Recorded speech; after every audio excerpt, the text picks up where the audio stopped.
Ladies and gentlemen, welcome to Spawncast episode 370. It's a quiet one here tonight. It's just me. Except, let me introduce the cast. We have Josie returning. Josie's back this weekend. Hello. Happy to be back.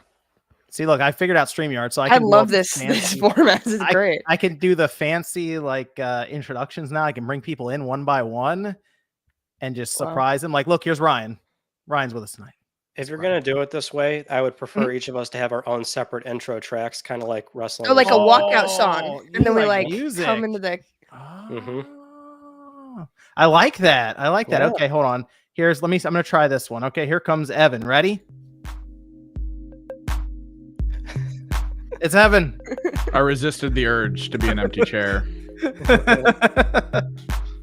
That one is called Feeding the Ducks. Feeding the Ducks. Oh yeah, I've done that before. That's a good song for me. I just guessed. I just picked one and clicked it. So I figured it was between that or Dance Pop. So I went with Feeding the Ducks for you. We used to have the Wii Shop music. Oh, that's you can't go wrong with the Wii Shop music, no matter what. Let me Google if the Amish have a national anthem. Wait a minute. I feel like I have to avoid these Amish things now. There it is. DMCA strike. Probably. That's a classic right there. It works. It's like for 11. Not everything. 11:45. Yeah. What time is it in Japan? Good question. That's Well, since I'm already on Google. That was a reference to the Wii Shop it's probably channel. pretty early. Yeah, it's probably Wii Shop pretty channel early either way. It's good to have everyone here tonight. OJ should be popping in a little later, actually, but we had some stuff to go over tonight with a lot of Sony stuff tonight because of their state of play, some of their business meeting stuff, and then we did have a few things with Microsoft as well to throw in. And MVG is not here, but I wanted to give him some props because he's coming out swinging with his next project, so I had to highlight it here. He's actually at an event right now, personal event, so we'll see if he's back here next weekend, maybe to give us a bit more information. We'll see. But let's go over. I do want to give a shout out to the Patreon, as well as very quickly, I do want to mention that Ryan and I did announce the PlayStation podcast that him and I are going to be doing. So it's very exciting stuff. We put up the logo over on Twitter or X, whatever we're calling it, and confused some people, I think, but others got it. It was kind of a mixed bag. I will say it's going to depend on the age of the person as well. Right, like that is kind of an era that's passed for Sony a bit, but it's a classic era. It's a good era. There was a guy with an avatar, a PlayStation 5 avatar, and he's like, "Oh, cool, but like, I don't like the name. It has nothing to do with PlayStation." And I was just like slightly seething. I'm like, part of me likes that because it's people who consider them fans outing themselves as not actually fans, right? Like that's. It's a good point. I also wonder if it's just there's a younger generation that, just might not realize it too. The PS4 brought in a lot of people. All are welcome on the Cross Media Cast. Oh yeah. All Absolutely. We'll make fun of you the same. Might give you a little bit of the business, but everybody's welcome. But it is the Cross Media Cast. Or Cross Media Podcast. You can call it whatever you want. Cross Media Cast. And I do like Evan made up the logo. It looks really cool. If you've seen the Cross Media bar, it has like that look, like it's kind of scrolling through them and stuff. So it's good stuff. It's good stuff. I'm really, really happy with how that turned out. And that's exciting stuff. So I think what you're going to see or hear is Ryan and I having an episode coming up pretty soon. That's all I'm going to say. Pretty soon. I think we're just going to drop it. So we're going to try to move it to a live stream thing. But the first few episodes, as we kind of just get things set up, the foundation, we'll probably just do some pre-recorded stuff and then post it up on the Spawncast channel as well as on audio feeds and stuff. So I think it's going to be a lot of fun, though. I think people are going to learn a lot from Ryan because he has some like crazy deep knowledge of some of those random stuff for Sony that I've ever seen. And hopefully as a more generalized person in gaming, I can bounce some stuff back and forth off them. So I think it's gonna be fun. I think it will be. And I've already lined up. I've been lining up some guests too, so we're gonna have some random guests out of nowhere as well, here and there. But we'll get to that. So exciting stuff! Exciting stuff. We have OJ with us tonight. What's up? Sorry Good to have for OJ here. Good to have OJ here. It's good to be here. My logo is better than your logo, though. My PlayStation logo is better. Let's So not when talk about logos. when You you gonna came come at in, me I like was that, like- OJ? I was like, was that there before? I'm like, because that's kind of tight. I like that. It stuck out, but I don't remember what it looked like last week. My logo. I just had to one up you guys on your. You know what? I just had to do it. I had to do Must it. So. cost you a fortune to keep redoing your room like that. You know what? So, He listen, I just had to. exploded. I got a new logo. I think the logo looks cool. I mean, listen, Sony copied my logo. If you guys want to be real, if you just want to be real, that's a copy of my own logo. So I'm just Right, taking well. it. I'm taking back what's rightfully mine. That's all. You had that in 93, right? Absolutely. 1 What the year hell? prior. You know what I was He doing was- in '93, bro? I was watching Chip and Dale's and 40 years old. I was watching Chip and Dale's and busting people's ass in '93. What you Oh, mean, shit. bro? You ain't heard? Chippendales. I'm going to go over to the Patreon real quick. I want to give some shout outs here to, we have executive producers and producers. Got Trent A, The Game Orb, Justin Maverick, Mr. Joby, Joshua Butts, and John O. So shout out to supporters over there. Of course, you can support the show and all the other ones as well by clicking the link down below, or just go to spawncastnetwork.com. Appreciate everyone over there. Josie, you guys did like Game and Talk Mhm. last week. How'd that go? Yeah, it was great. We just talked about they acquired Shiver and the Zelda stuff, and then a little bit of Paper Mario stuff. So we just had a good time, kind of hung out. I think I like that for. I mean, it's smaller, so it's just like us messing around and stuff. And then we have a fun little bonus show where we go deep into the stuff that we got ourselves into. And yeah, and you can see all that on the Patreon. So check it out. Good stuff. Good stuff. Okay. MVG, as I mentioned, isn't here right now, but I did want to give a shout out to him because I know one person in particular I think is pretty excited for this one. Ryan. Mm-hmm. Don't say it because you're gonna mispronounce it. Go ahead, Ryan. Introduce it. Go Every ahead. Put it time. out there. Put it out Tomba there. has a confirmed release date, August 1st, right? August 1st. August 1st. August 1st. There it August is, yeah. 1st. I was pretty PS5. excited. Yeah, PS5, Switch, PC, and PS4 later. PS4 Yes. active. We don't know when. PS4 but is later. MVG is the lead dev on it. He's Mhm. been very, I would say he's been very tight-lipped about all of it. Okay, so he hasn't been behind the scenes or anything. So he's been very, very good about that. But I mean, you see the trailer for that thing. That looks legit. So I want to get it physically though. I need to have it physically, right? Yeah, limited run, but so you'll get it in Yeah. 3 years from now. Yeah, that's the only thing. Like I want to play it like that. I almost wonder if that's just they got that strategy down where they're going to sell it to you digitally. It's you a know double physically dip. You're going to get it It's- like a year and a half later. Yeah, It's a double dip. We all know this. It's a That's double dip, and we're going to do it. I'm not. Well, I am. But I will wait. I want to Maybe play. we I want can, to play Tomba. I used to see this game all the time. So this was '97 for those who Mhm. don't know about Tomba, and this game was so cool. I don't know, for some reason, like cavemen and stuff back then were dope. I don't know why, but there would be certain games like in the arcades, it would just look cool if you can play as a caveman. There was what was that game on the Turbo Graphics? Bonk. It was that game Bonk, and Bonk was like Joe dope. and Mac. Yeah, Joe and Mac. So there was just like cavemen type of games just look cool. And this dude had pink hair. So none of the other cavemen have pink hair. So it was just cool. So I used to always go to my mom and pop shop back in the day, and I used to you can give them like $1 or $2 and you can play it. So I didn't have a PS1 back then. And I used to play Tomba on there, and it was dope. So it's a great game. It's a lot of fun, especially if you love old school platformers like that. And yeah, it's Ooh, great. Shout out to jeez. MBG. That first one is quite expensive. I did not realize that. Oh, yeah. Yeah, remember Shit. we had a deal. You're going to give me your copy. I had too I many still games, have. Yeah, I man. have it downstairs. I do. I have it downstairs. So I do. Let's not I do. Actually, forget. It's funny. A friend of mine gave me that. They're just like, you know, have it if you He's a- want. It's He's a fine. good friend. I still That's need like that. like one of the original, like from way back in the day. I think got it for like Christmas or something, way back when. So it's legit. It's complete. He said So- I just got to buy him a GameCube game, so I'll probably get. I'll you, bring it like, with me. Need for I'll Speed bring it with me to Underground or many something. Hey, Fair trade, right? You'd always see I like need, a you know what I do need? I do need a game called Cubivore. And if Hmm. you will just agree to that I site on Steam don't- right now, we have a deal. John, I don't think that's a fair trade.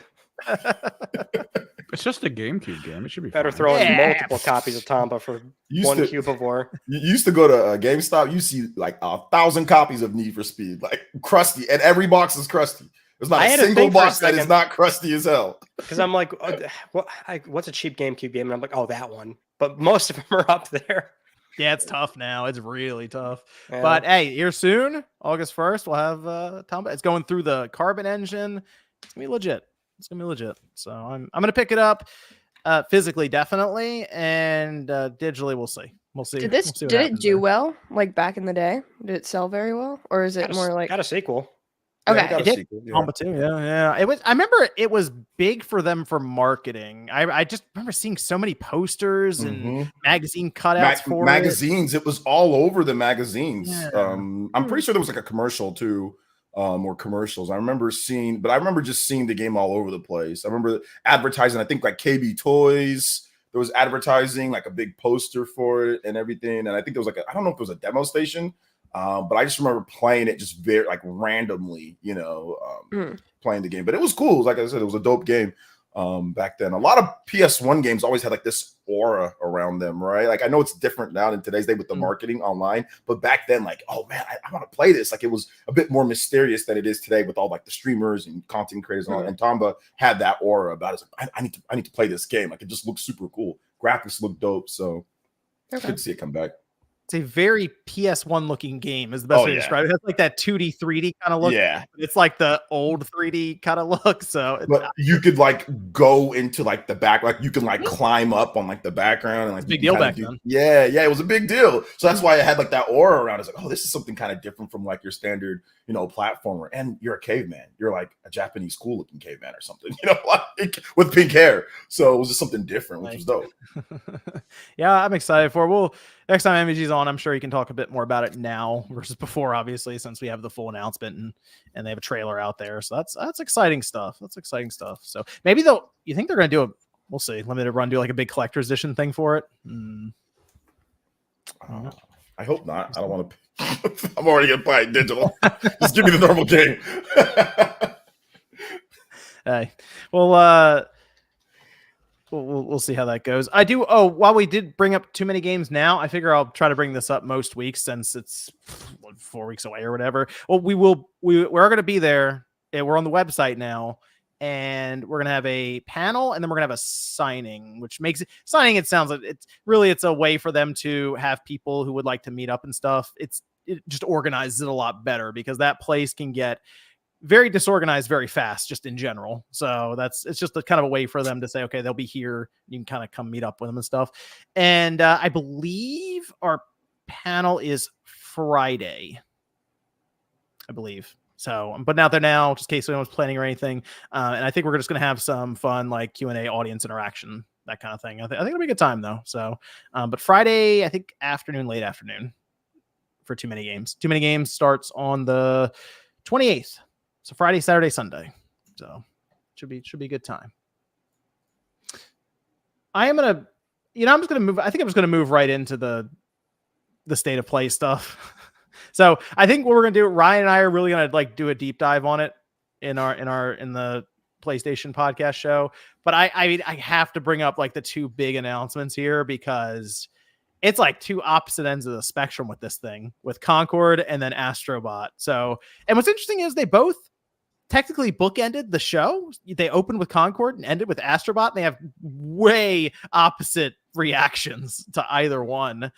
But Concord did open the show. It took up just over 12 minutes. So it was like a third of the show. The show was like 34 or so minutes from what I saw. And this is different than I was expecting. I went back and looked at the original press release. I don't think they ever mentioned it was a hero shooter unless I was really missing something. And it's now been revealed to just kind of their Overwatch, I guess. I don't know. Did anyone else look at the like original CGI trailer and think Guardians of the Galaxy as they're watching it? Yeah. Yeah. Everybody was making Guardians of the Milky Way, like making all like like budget jokes, calling it like Suicide Team, and all sorts of just like weird jokes about the game. I mean, I don't know. I just think that it's fine if you want to do a hero shooter, right? Like nothing wrong with that. And it looks like it's going to play super smooth. Looks like it plays and runs good. But I think the problem is like the 12 minutes, like you said. I think that's the biggest issue is like when you start a show, Sony still needs to understand a little bit about pacing, right? And when you start a show, you start something with like people that are maybe familiar with a little bit. You start a show with something that's kind of like quick and snappy, not people talking, like making jokes and talking for a long period of time. So I think there's nothing wrong with having that game in the show, but where you positioned it and how long it was for something that people, don't know about, like that was the biggest issue with it. Not that it's even like, not that it's there or not because of what it is. That's fine. Hero shooter. I mean, I'm tired. I don't want to play none of them, but for other people, that's cool. But it was just at the beginning of the show, 10 minute show, or 10 minutes of the show, that's just too much. Pacing was terrible on that one. They should have put that maybe in the middle, cut it down to maybe 5 or 6 minutes if you're going to go for that long, And I think it would have been much better if they did that, maybe start with Astrobot, go into Concord or Concord in the middle, and then Monster Hunter Wild ends. I think that would have been fine if they did it like that. But, whatever. I mean, Concord is clearly, I don't know if Sony went into this and was thinking that it would have gone over better. I have to assume they did because they took up such a large chunk of it. I mean, coming out beginning of August, they're going to have a beta in July. And as I'm watching this whole thing unfold, which now we can see on YouTube, for example, like ratio, I think is getting absolutely hammered currently. Yeah, it's getting Federation forced right now. The thing is, I also see some people who are surprised that it's a live service game, but they definitely told us it's one of their live service games a while ago. So I'm not sure if that also played into it. I guess this was never to be introduced as a single player offline experience. So that it almost feels like there was some communication that was lost there. But I gotta know, Ryan, you did a reaction to the state of play. How did the thing play out in front? How'd this unfold in front of you when you're watching this? Well, yeah, if you were following this, we always knew it was a PvP sci-fi first-person shooter. That's really the only thing we knew. Now, for those that didn't have any idea what this game was, then you're probably going to be more upset. But I was going into it going, okay, it's a sci-fi FPS that is going to probably be live service. So, my thing was I did not expect it to be a hero shooter. That was the thing I wasn't. But then, I guess in hindsight, it's like, okay, well, obviously that would make sense as to why Sony signed the game on, since this is a big part of the company's pipeline right now is trying to have a solid foothold in the live service sector.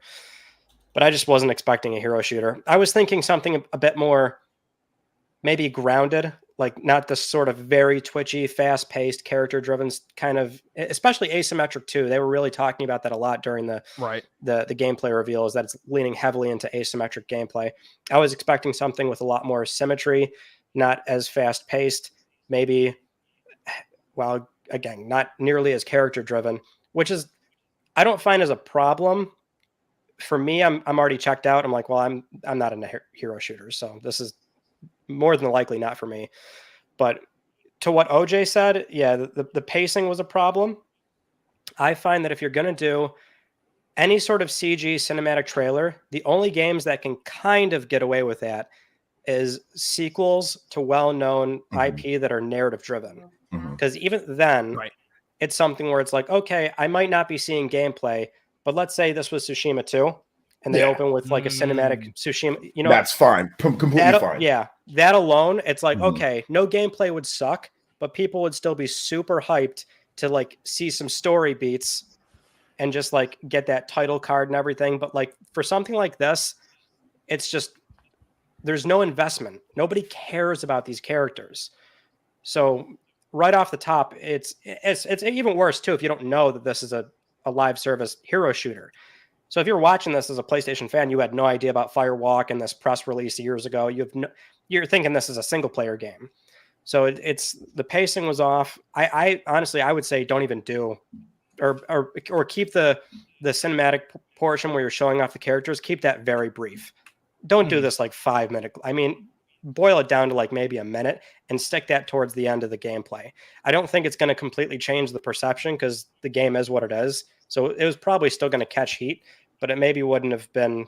It wouldn't nearly have been as bad. anywhere near as bad because of how long it took. I mean, just the length of it was just, and like you saw more and more of that type of like Disney writing, right, or whatever, like, you know, like that grated on people's ears. So yeah, that was it. If they would have just shown some like cool gameplay and like mashed it up into like like you said, like a minute or 2 minute trailer, would have been like, okay, it's a hero shooter, but you know, whatever. I mean, you know, like, I think it's still would have been bad. Like, yeah, it still would have been bad. Yeah, the game is what it is. Like, it's yeah. I can totally see where people are coming from. Like, this thing absolutely gets lost in the mix of like your Overwatch or Valorant.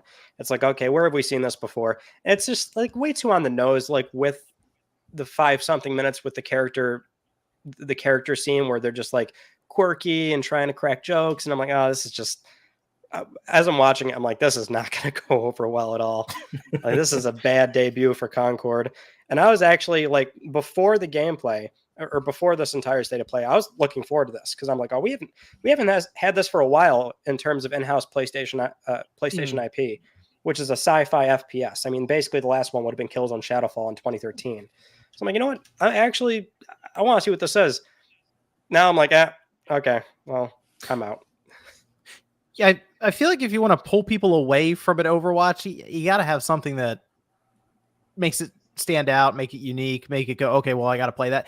It does feel, as you said, very on the nose, and it feels very much like they just, I assume Firewalk, when they showed up with it, they're like, look, we're going to make you an Overwatch game. And I guess Sony was like, all right, cool, you're in. Let's do it. That sounds good to us. We'll see how it goes. I can't, after what happened with Helldivers 2, because we discussed the buildup for that game, and it felt like Sony was kind of like, well, you know, we'll put it in state of plays here and there. We're not going to have a big push, but then it comes out and it just explodes up the charts and it's an incredible concurrent player count. I can't necessarily 100% look at this and say, okay, it's just not going to work. It's over, because we haven't played it. There's a beta coming up in July, so people will try it, obviously, even if they're not necessarily going to. This game is going to cost money. I see some people go, well, maybe it's free. They already said pre-orders are coming, so this is going to be priced. I'm kind of thinking it's a Helldivers 2 price, but man, if they show up with 70, that's going to be it's gonna be an interesting day. But it's not going to be like a free to play game or anything like that. So I'm going to reserve full judgment until then, when people get to try it, because I feel like the gameplay, when they showed that, it looked good. It looked definitely more than competent. I'll say that part. Mm-hmm. It's just the cutscenes, the characters. It did feel like somebody did watch Guardians of the Galaxy and they were like, "I got it. Let's do it." I mean, one of the characters is called Starchild. Like, oh yeah, the announcer guy who did that too was he was like Starchild. Like, the way they said it killed me. So this is what I said though. Like, it's not for me. It's probably not for a lot of people. But if the game's fun, it's fun. So I think the beta will, especially because it's going to be a day and date PC thing. You know, yes. if you have a PC audience jumping in, if they like the game, they'll do just what they did with Helldivers 2. Word of mouth will push the game. But it depends if it's point, Ryan. Ryan, that's a good point with the PC stuff. Evan, how you feeling about the traditional hero shooter nowadays? It's kind of rough to explain, I guess, hero shooters as like something that would hold someone's interest. Because if you're looking at games like this, companies without big IPs behind them to turn into a hero shooter don't tend to do as well. But we've seen things like Marvel Rivals recently just exploding because we already know the characters. Everyone's already connected with them. So we have to connect with these characters, which is probably why they did that massive trailer, because that's kind of how Blizzard did it. But Blizzard already is Blizzard. Everyone was just going to buy that game. Same thing with Valorant and all that. But I mean, if no one knows these characters, if no one's going to connect with them, this is why a lot of people prefer like FPS games that don't involve heroes that have backstories, because then you're just taking on the role of the person in the actual game. But like this, I don't know, man.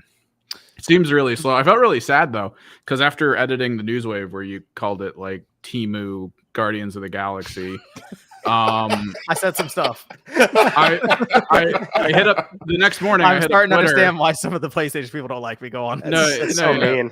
But I hit up Twitter the next day. I follow a ton of artists over there, and it was just people. Oh, I can't wait for you guys to see all the artwork I put into this, and all the effort and all the character-driven work I did to try to make this game fun for everyone. And I'm just sitting here thinking, oh fuck, like it's gonna suck for you guys.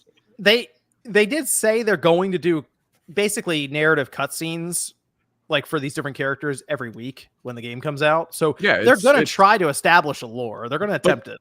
But the thing is, they're trying to repeat what Blizzard did with Overwatch, but Yes. Blizzard succeeded with Overwatch because it's fucking Blizzard, and the fan children for Blizzard they didn't need to do a trailer, they didn't need to do any stories, nothing. They could have just put the game out; it would have been fine. But this, I don't know. I wonder if Blizzard the got me though with Overwatch. Blizzard got you. They got me because when I was watching I was like, oh yeah, that's gonna be like a story. There's like a campaign. I just bought Overwatch back in 2016 without even researching it. So yeah, that was me. I was one of the stupid fan children. Even though I don't like Blizzard, I don't play their games. I don't play much of their games. And I was thinking, oh wow, there's gonna be a story. There's gonna be a campaign. I bought Overwatch and had no clue in 2016 that there was no story. There was no campaign mode or anything. Shocked. I think this still, I feel like this still just brings up the issue with these live service games now where we have these development cycles that take so long. I mean, Helldivers 2 took a while, but they had a unique concept. That's one where it's like, okay, that stands out. It makes sense why it did well technically looking back on it. And the characters playing it. But the characters you're playing in that they're just cardboard cutouts that you put yourself into. That's the big trick here that I think a lot of these companies forget. It's if no one gives a shit about your characters, this just looks like Bleeding Edge all over again. Just yet another Ninja. Yeah, I didn't say that. Wow. Edge. Okay, I didn't say that one. It's not gonna be good. There's gonna be more controversy with this game though. There's gonna be more. Yeah, I mean, probably. Like, well, the cutscenes and stuff, I'm sure it's already started. So we're gonna be talking about this again because it's already you guys know who. There's already the same people that are already starting up again. So there's gonna be more. Well, John raised a good point though. This game started development like basically in 2017. At the right peak around the of time Overwatch won Game of the Year, and everyone was annoyed. Yep. It's just one of those consequences of these like super long dev cycles. It's like, okay, somebody found a great idea. It's doing really well. Oh, let's give it a shot. But by the time we show up with it finally being ready in 2024, things change pretty quick. So yeah, remains to be seen if they'll find an audience. Yeah, it's that's the thing. It's like, okay, that worked, but what can we do now to be unique and stay ahead of the game? And it's so difficult to figure out where the market's going to go. It's just the market's big. Like there's a lot happening all at once, and it continues to flow like constantly to different things. So like I said, Helldivers 2, Arrowhead had it figured out. Just a unique concept. It's not PvP necessarily, but it's a multiplayer game, and it's held people very, very well. I occasionally make it into PvP. They're pretty adamant. PvE all the way, PvE. But they seem to have figured it out. They got the roadmap set. They're constantly updating the game. But Concord, you know what? I got to be honest. If Concord struggles out of the gate, I do wonder how long Sony will stick with it. Like I don't know if it's gonna be Destruction All-Stars level, but that was a whole thing they had to navigate. That game is still working. It's still operational. So. Yeah, that's true. That's true. At a bare minimum, they'll keep the servers running. How many people play that? Like, do people like? I don't know if they added in bots at one point. I remember just to make sure that the rooms did get filled out. So they didn't say anything about like there aren't enough people playing. But when you start adding in bots, it's kind of implied that. I mean, All Stars is dead. Yeah, well, okay, yeah, okay. Yeah. And I didn't say it. I didn't say it this time. I didn't say it. It's extra dead because it's actually a true PlayStation 5 exclusive. The game is only on PlayStation 5. Oh yeah, that's a good point. There's no split player pool. It's time to move it to PC. And that was a game that they were bold enough to say, yeah, this is a $70 launch title. Oh, never mind. That. Let's delay it and put it on Plus. Let's delay it and make it fucking nearly free. Did they also lower it to like $20 too? Like I thought the price went down. Well, by the time they started selling it, it was $20, but they put it on Plus. You're right though. They did show up and they were like, "This thing is $70," and everyone was like, "All right, good luck." I remember I made a hero a hero racer, a hero car combat game. I remember I made a tweet like, "So who's buying this for 70?" And a lot of people were like, "Oh, I'm definitely not." Yeah.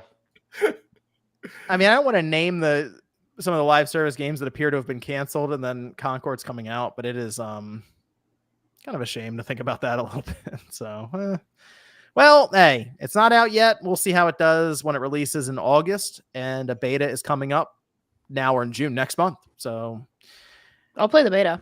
Yeah, I'll check out the beta. do we know how you get in the beta? Because I'm curious if you have to pre-order the game to get in. Or is it? Oh, it's a closed beta. I thought. I can see that. Just I'd get be those numbers up insane. early. I have to double check the press release. I don't want to confirm it, nothing like that. But I do wonder that'd be how we get in. That'd be like the $90 pre-order tier, right? Like get it a Oh month my early God. in beta. If they just have it like, oh, you sign up here and you get it, I'll try it. I don't know if I'm willing to pre-order to try it yet, though. I'll jump in though if they just have signups for it, just to see. If it's Just to see, $40, just for I'd be down, I curiosity. guess. But Interesting, Josie. You're into the hero shooter. I mean, not really, but I kind of do like the look of it. Okay. And I liked Overwatch for a period of time, and then I got bored. So, maybe this is how I get back into them. I don't know. I've been a big fan of like, I don't know, just like online FPS games lately. So, yeah. Okay. Good stuff. Well, there you go.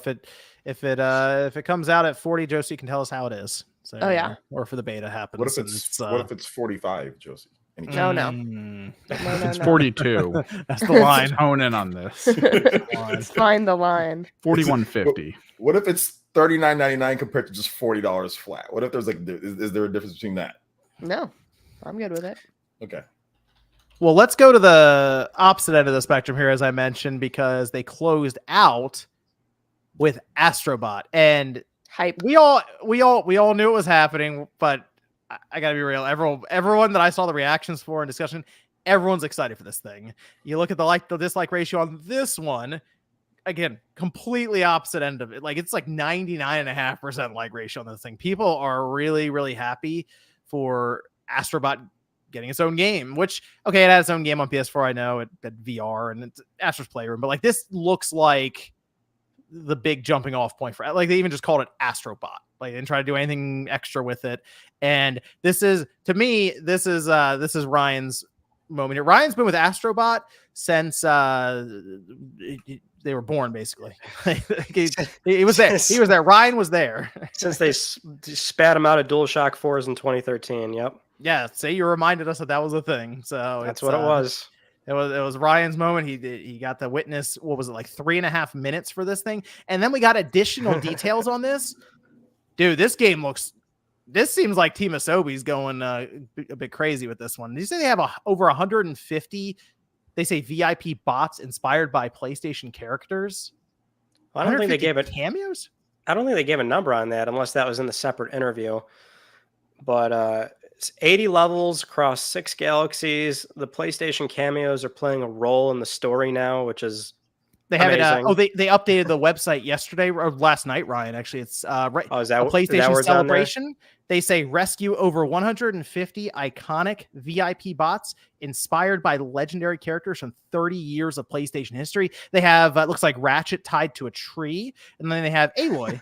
There's an Aloy version here, so that's 150 cameos that you can find in the game. Well, there's already a lot in Playroom, so I would assume everyone from Playroom's in there, and now we're gonna get like, I'm hoping we're getting really obscure. Like, let's start saving like Blasto or something. Like, I can't wait to see what's gonna be in there. It's gonna be so cool.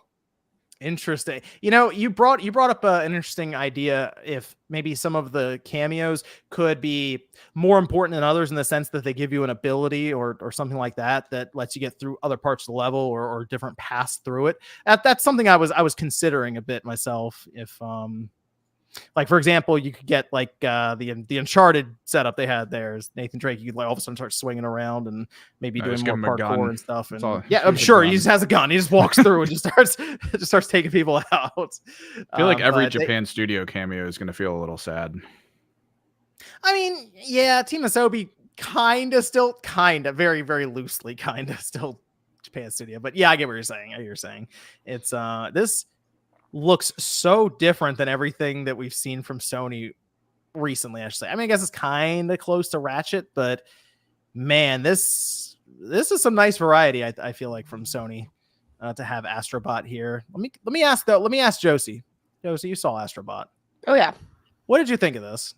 I was extremely excited. One of the like 4 games that I've played on my PS5 is Astro's Playroom, or Is that what it's called? I don't know. The main one. Yep. Packing game. So I was super excited. Plus, I'm a big platformer girl, so when I saw that and have Sony's little thing, because I used to like love Little Big Planet, and then they kind of haven't gone all in on Sackboy, so I guess we can do a little switch over to Astrobot. But yeah, I thought it looked great, and I like all the nods as well. I mean, I don't really understand necessarily all of them because I'm not the hugest PlayStation person, but I like it a lot, and I will definitely buy it. It looks like at the end they had all the different systems. They had the little memory card with a screen on it that buried down there too. So they will go obscure, as you're mentioning, Ryan. But that's the idea with Astro's Playroom. You'd go through and you'd find all these little pieces from Sony's history. I hope they like triple down on that. I hope we find some weird stuff. I hope they have the PlayStation portable truck in there, and you find it and you walk into it. John, those Astrobots were surfing the galaxy on PlayStation hardware. It was amazing. Okay. There were rocket boosters attached to PS3 Slims, fat PS3s, multi-taps from PS2. I freaked out when I saw that. It was amazing. Maybe they'll have a Kevin Butler cameo in there. get his likeness, Jerry. What's his name? Put him back in there. Didn't they have a falling out a little bit? Yeah, because he did a Wii commercial, and then Sony's like, "Bro," Sony's like, "Bro, what are you doing?" That was funny. It does mention over 50 planets as well. So it was 6 galaxies, like 80 levels. There's just a lot happening here. So this seems like a really big game for teams, because I feel like people saw this and they're like, that could be a fun little game, kind of. Then they start talking about it. It's like, whoa, okay, this is a massive game for Team Asobi. No PSVR 2 functionality. By the way, I was a little surprised. There are comments on the PlayStation blog of people being disappointed about that. Rightfully so. I would say that's fair. Because if you played Astro before, one could argue these are the fans that kept this IP relevant, Sure. And now he's getting another premium game, and you're not nodding to his roots of like VR or camera peripherals or something. Yeah. So it's fair, but I'll say this. I mean, if it's like VR, not VR, this IP needs to not be. It has to get rid of VR.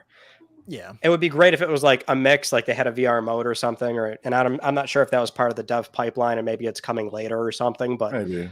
This game needs to be 2D. It needs to be like available for everybody, so we can see just how good it's going to do on its own. Also, the VR stuff might, increase the cost. Team Asobi's not the biggest team. I mean, I get that, and they probably could have maybe added some things, but also like kind of like, scatters your focus a little bit in terms of what you want to do with the game, because the VR is completely different, like in terms of what you have to do with that. But I get why some people were like, oh man, like where's the VR stuff at? But I mean, you're getting Astrobot. Like at the end of the day, like it's a massive, huge game. We should just be happy that it's, that Sony's invested this level of time and money and commitment to this IP. This is good. This is good because it's super gameplay focused, right? And it's all about like the gameplay and having fun and nodding to all the old PlayStation stuff. That stuff was awesome. Like Ryan was saying, that I was like, okay, cool, because I've been playing Sony since the beginning. Anytime that I could, I always saw like PS1 as like the coolest thing, right? Like back then, it was like if you knew somebody that had one or if you could play one, it was great. So it's having all those cameos, like same thing like PS2, PS3, and stuff like that. So for me, it's cool that they're adding in all that for like the longtime fans. I really like that type of stuff. It was really fun because we just talked about how Concord had a very significant portion being CG, and I'd say 90% of this Astro trailer was just gameplay straight up. It was like, oh, we're just gonna play the game, we'll cut it in and you can see what it's like. And they even had the PS5 turn into a spaceship. They had all kinds of stuff with this thing. It looks like that game's gonna run like at 4K 120. Like the PS5. It looks like it's interesting. Yeah. I bet you Team Asobi already has something set up for that PS5 Pro too, like some kind of patch coming for it later. 8K, first 8K. That 240 frames. 8K, it actually wouldn't shock me if they did something like that, a mode, but I feel like they will have it at 4K high frame rate. Like this is a game, obviously a platformer needs 60 frames. There is one game that's 8K. Have you guys played that one game that's 8K? You're talking about the Tourist where it's super sample, or there's Tourist and then there's the Falconer or something. I played the Tourist. The Tourist is actually fun. No, Taurus is great. I just didn't play it at 8K. I don't have an 8K TV. I don't. Well, on console, you can't play it on 8K. It's 8K super sampled down to 4K. Right. Yeah. I mean, it looks really, really clean, obviously, but Yeah. I thought Falconeer had something. I'm looking at it. Okay, I thought it had something. It was either that or that was one of the first games that really had like a high refresh rate. It was something though. I know Evan's on something there, but I am curious. Is this Astro's moment where we think it could move into a position where the mainstream adopts it and it actually blows up? I think best case scenario, we're looking at like close to 1 million.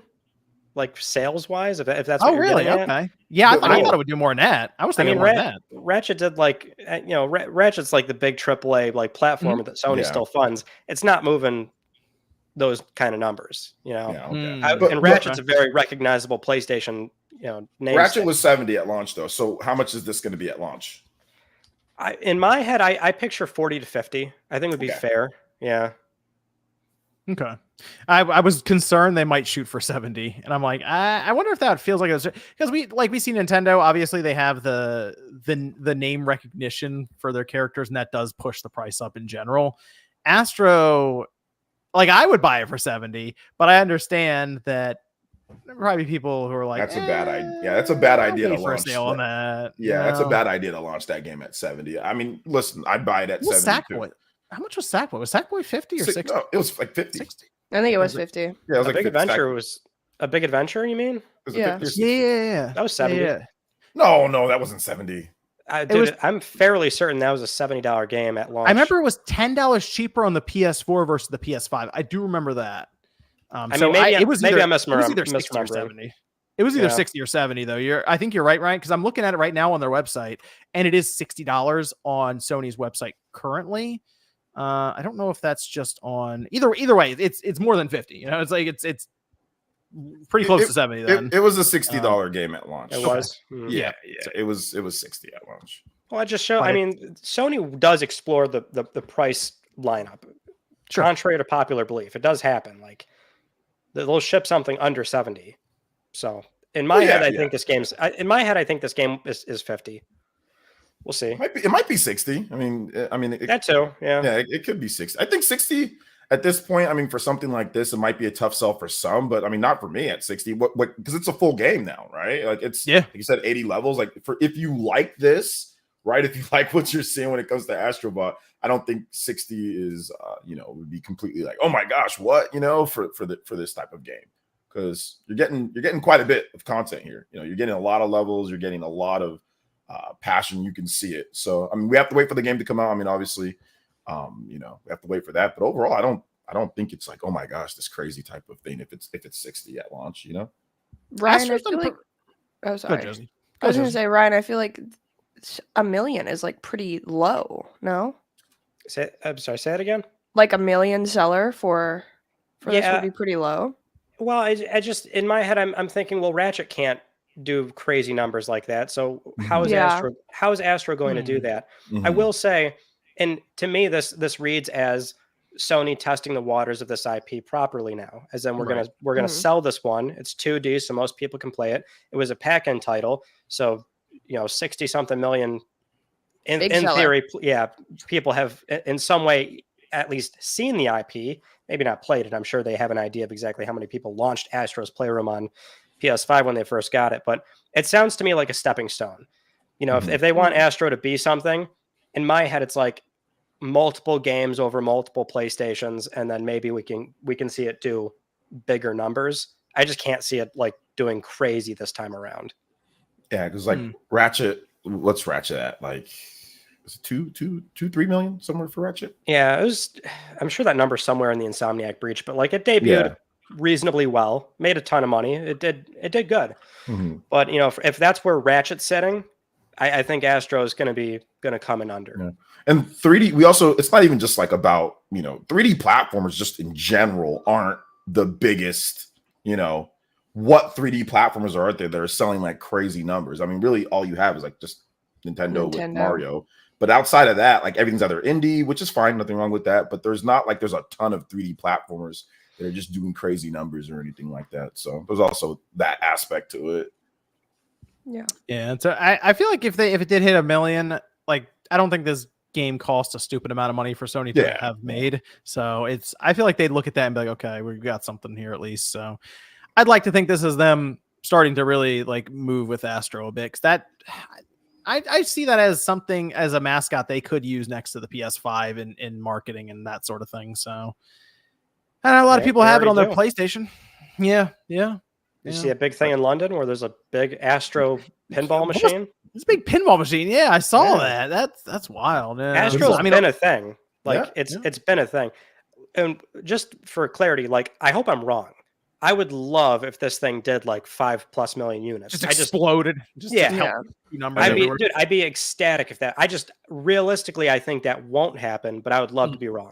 It's launching in a pretty good time period, though, right? There's not going to be a ton of other, major games around. It's like that fall, summer type of, or end of summer, fall type of period. And Sony does not have a bunch of other stuff surrounding it, right? And like big games, I'm pretty sure there's some big games coming up, but I can't think of anything off the top of my head. And if this thing is $40, that almost becomes almost like an instant buy for a good portion of the PS5 fans, right? Like that becomes okay at 40 or 50. At 40 or 50, it becomes like, okay, I'll just test it out, right? Maybe I don't like the game, but I'll test it out at that price. Now, obviously, if it's 60 or 70, it's a little bit different. But I think at 40 and 50, at that period of time, I mean, I think it could do really well, like better than maybe what people expect. But we have to see. And also the reviews too. I mean, I know people don't like to always factor this in, but like if the reviews are really good, I mean, if this is like a 90+, that's also going to be a huge help for people just looking for like a high quality game to play as well. So I think there's other factors that are still yet to be seen, with this game. But overall, like,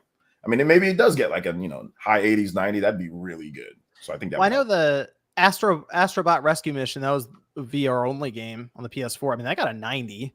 Yeah. And Astro's Playroom got like an 83, but again, it was a pack-in title that obviously was supposed to be really designed to show off the features of the PS5. So this being more one where they're like, okay, let's, as they said, 150 some odd cameos and all these levels, and 83 for a pack-in, pretty good.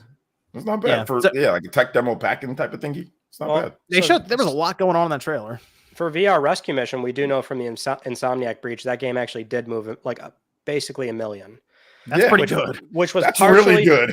partially due to, in fairness, I believe it was a pack-in for some bundles. So I'm sure that skews it a bit, but like that's a really high attach ratio since PSVR did like about 6 million units. So, but that's the reason why a lot of people bought the PSVR to play that Astrobot game. So I mean, like that could, if that did almost 1 million, man, that's good. This could be 2-3 million.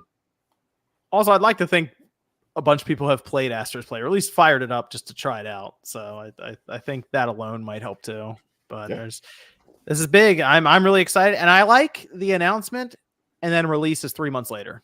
I like that. That's good stuff. That's good. That was so good. That was such a good thing for that. I love that. I don't think we need that for all their games, because I think they can do some where they're like, hey, this is going to be like a couple of years, but for something like this, Infamous, announce it, then launch it later this year. Announce it in the summer and launch it by November. Let's go. So this one is perfect for that. We already known about Concord. That's of course coming out in August now though, but that's good stuff. Reveal, boom, out in 3 months. Excited. Infamous collection. You get all 3 games remastered. Did Sony make those games? Yeah, Insomniac. Oh, that's crazy. Sucker Punch. Sorry, my bad. Sucker Punch. But yeah, Sucker Punch made those. They're great, fantastic. Which one's your favorite, Ryan? I'm pretty sure you said it, but I just want to hear you say it. For Infamous? Yeah, Infamous. Probably the first one. I've replayed the first one like 4 or 5 times, I think. First one's good. Yeah, it's very good. But I like all 3. Like I honestly, I think First Light's awesome as well. First Light's really good for DLC. Yeah, like it's really good DLC because they fixed some of the issues of the base game. I liked Fetch. I just liked her character arc, and I love her power. I used to play Second Son a lot with my brother, like the co-op mode. That was kind of cool. That'd be so good if they did a collection of that. I'd be excited. What about that series is literally the first one. You press start, and just everything starts happening. Like for some reason, that's always stuck with me. You like that, Oh, John? why? But it was different then. It was interesting. I don't know. For some reason, They got right into I've it. always remembered that. It was Press cool. start is just oh yeah. I don't know. They didn't waste any time. They got right into it with Infamous. I don't know. It was a good title screen transition. I don't know, but I would not mind a collection. I think that'd be kind of cool to have that because I have not played the first Infamous, and I did some testing with it for the PS3. Now I'm thinking about it a month or two ago, like fully through. I feel like that game, if we fired it up now, I don't know how well that would have aged technically. I don't know. If you put it at if you put like the frame rate better and all, I think it. Well, that's what I mean. Yeah, that's it. Yeah, I think it is just fine. That was actually one of my first, if not my first, one of my first videos I did on YouTube was Infamous versus Prototype. One of my first videos that I did. So I mean, I really liked Infamous is better, but Prototype was cool. Prototype was cool. Second Son still looks pretty good if you fire it up on your PS5. No, like, visually. Oh, visually it was great. Pretty good. Yeah, visually it was fantastic. Man. Yeah, well, they have their superhero game now. It's Spider-Man. Just costs a lot. Oh well. Astro though, coming out in September. I'm there day one. They need to do some plates for the PS5 though. I think that could be fun. But that's. Oh, I forgot they do that. I think it'd be cool because they could release them and you can have a little Astrobot on the side or something. I don't know. Yeah. Do something fun. I don't know. Could be cool. I'd be in for that. Let me go over to. Here we go. Grab a couple of the super chats here. This is from Hellmoon. It says, still haven't fixed intro music. Well, I kind of did. No, we did. Kind of made it work. I'll work on the intro. We'll play around with that. I'll bring people in one by one. And it could be fun. We'll make it work. We'll make it work.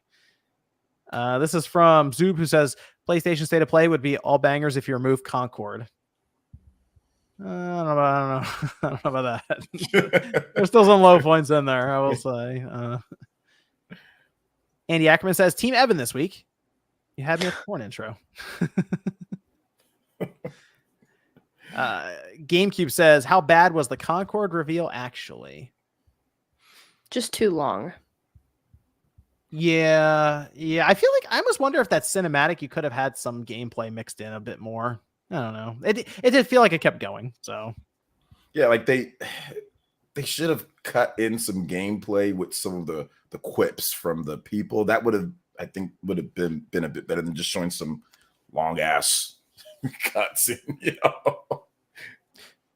Zbat says, did you get annoyed by all the clickbait complainers? For what? Zbat? Concord? I'm trying to think of what I don't know. Are you talking about Sean? Because everything's always on fire in his house. Sean hasn't liked a single presentation in like what? How many years? It's been in some years now. Everything's been on fire. Well, for everything though, even like Nintendo. Yeah, he doesn't like anything. That's what I'm saying. Like he hasn't liked anything in like years. We need more N64 games. We need more like wrestling games in these shows, and he'd be all over it. Mm-hmm. Victor says a mixed bag like Concord. By the way, still waiting for the SB postcast from you, John. SB. I'm not sure what that is. Thanks, Victor. I'll work on that. SB Student postcast. body? Like what? Oh, Stellar Blade. Stellar Blade. Oh, I got you, Victor. I got you. Yeah, I was talking to MVG. We're gonna be recording that. We're in a good spot for that. I ended up putting like I was 50 hours in the Stellar Blade, so I'm ready. Holy moly. Ready to roll. Ready to roll. I hate PlayStation though, but there's Liza Phil Spence. Oh, like they photoshopped them and everything. Ignore Concord. Talk about Gogeta in Sparking Zero. Well, Sparking Zero just looks awesome right now. So Did you see the part that he's talking about though with Gogeta? no, Gogeta. I didn't see the new trailer. Yeah. Gogeta's like I think Gogeta's talking shit to like Vegito. Oh, they have them fighting. Yeah, it has them fighting. It's like, look at this transformation. Like, why would you like this is a silly transformation? It's like just like talking shit to him. It's funny. The casual noob gamer says if your logo doesn't use pronouns, then I protest. Next casual noob. Marcus says want to get into older PS2 games, could you rank these PS2 platformers in order of best to worst? Oh, good luck, Ryan. Sly Cooper, Ratchet and Clark. Oh, I like it. Ratchet and Clark. Didn't they discover the U.S. West? That's Ratchet and Clark. That actually sounds like a banger, though. It's like a really weird spinoff. That's like a hood classic, right there. So you ever played Ratchet and Clark on the GamePass? It's like Malibu wanted. I will say this. I'm going to revisit Sly Cooper, partially because I would like to, but also because I think I'm going to bring it up on the PlayStation cast, Ryan. I think I'm going to do that. I'm going to play. Probably, I might play through it. It's not like a stupid long game or anything. I'm going to play through it, I think, when it drops on PlayStation Plus. I think I'm going to do that. I literally just did a playthrough about 2 weeks ago. I haven't played it in a bit. Like the first, which is like the first one. Maybe the 12th time I've gone through Sly Cooper. So I'm curious how to look through the emulator and everything. So I was like, I'll go through it. Why not? Especially, it might even have trophy support. Just, I don't know. It'd be interesting to see where they put the trophies for it. And so as far as the question, everybody's going to give you a different answer. I think they're all incredible platformers in their own way. For me, it's Jak and Daxter is my favorite, but I think the first entry in all three of these are pretty short. Like all three of them can be like done in a day if you're not like trying to 100% it. Even if you do, like Sly 100% is like a 5-hour game. No, like it's fast. Jak and Daxter a full 100%. I mean, you can do that in like about a day unless you miss some orbs or something and you just don't know where to look. Same with like Ratchet. So, I mean, whichever one try, and then if that's the one that you're, oh man, this was awesome, then you can just jump right into the sequel. They're all relatively short games. This from Rufflemud. It says Astrobot being the highlight should be telling for Sony. Go ahead and flame, Sony. It might not have stays been on top. It might not have been if you had other properties there, but it's only Astro. Hey, you got Summer Game Fest right around the corner, right. There's a showcase in September, apparently. It's all coming together. Tijo says, just replace the left Joy-Con stick with a Hall Effect one, only to realize I forgot to put the dust cover on. Any tips on how to better grab those tiny ribbon cables and connectors in the future? A pair of tweezers. Oh yeah. Tweezers will work. You can find kits online that have like screwdrivers. They have like the dental tools that'll help you get into like smaller areas and stuff on the Joy-Con, and the tweezers. That's most of what you want. So Rufflemut says, can we admit Sony is going through a bland era?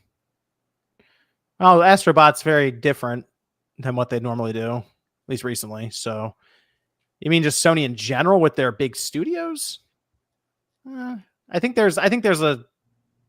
like there is a hole in their release schedule, and maybe it was that Last of Us cancellation. Might have been. I don't know, bland era for first party Sony.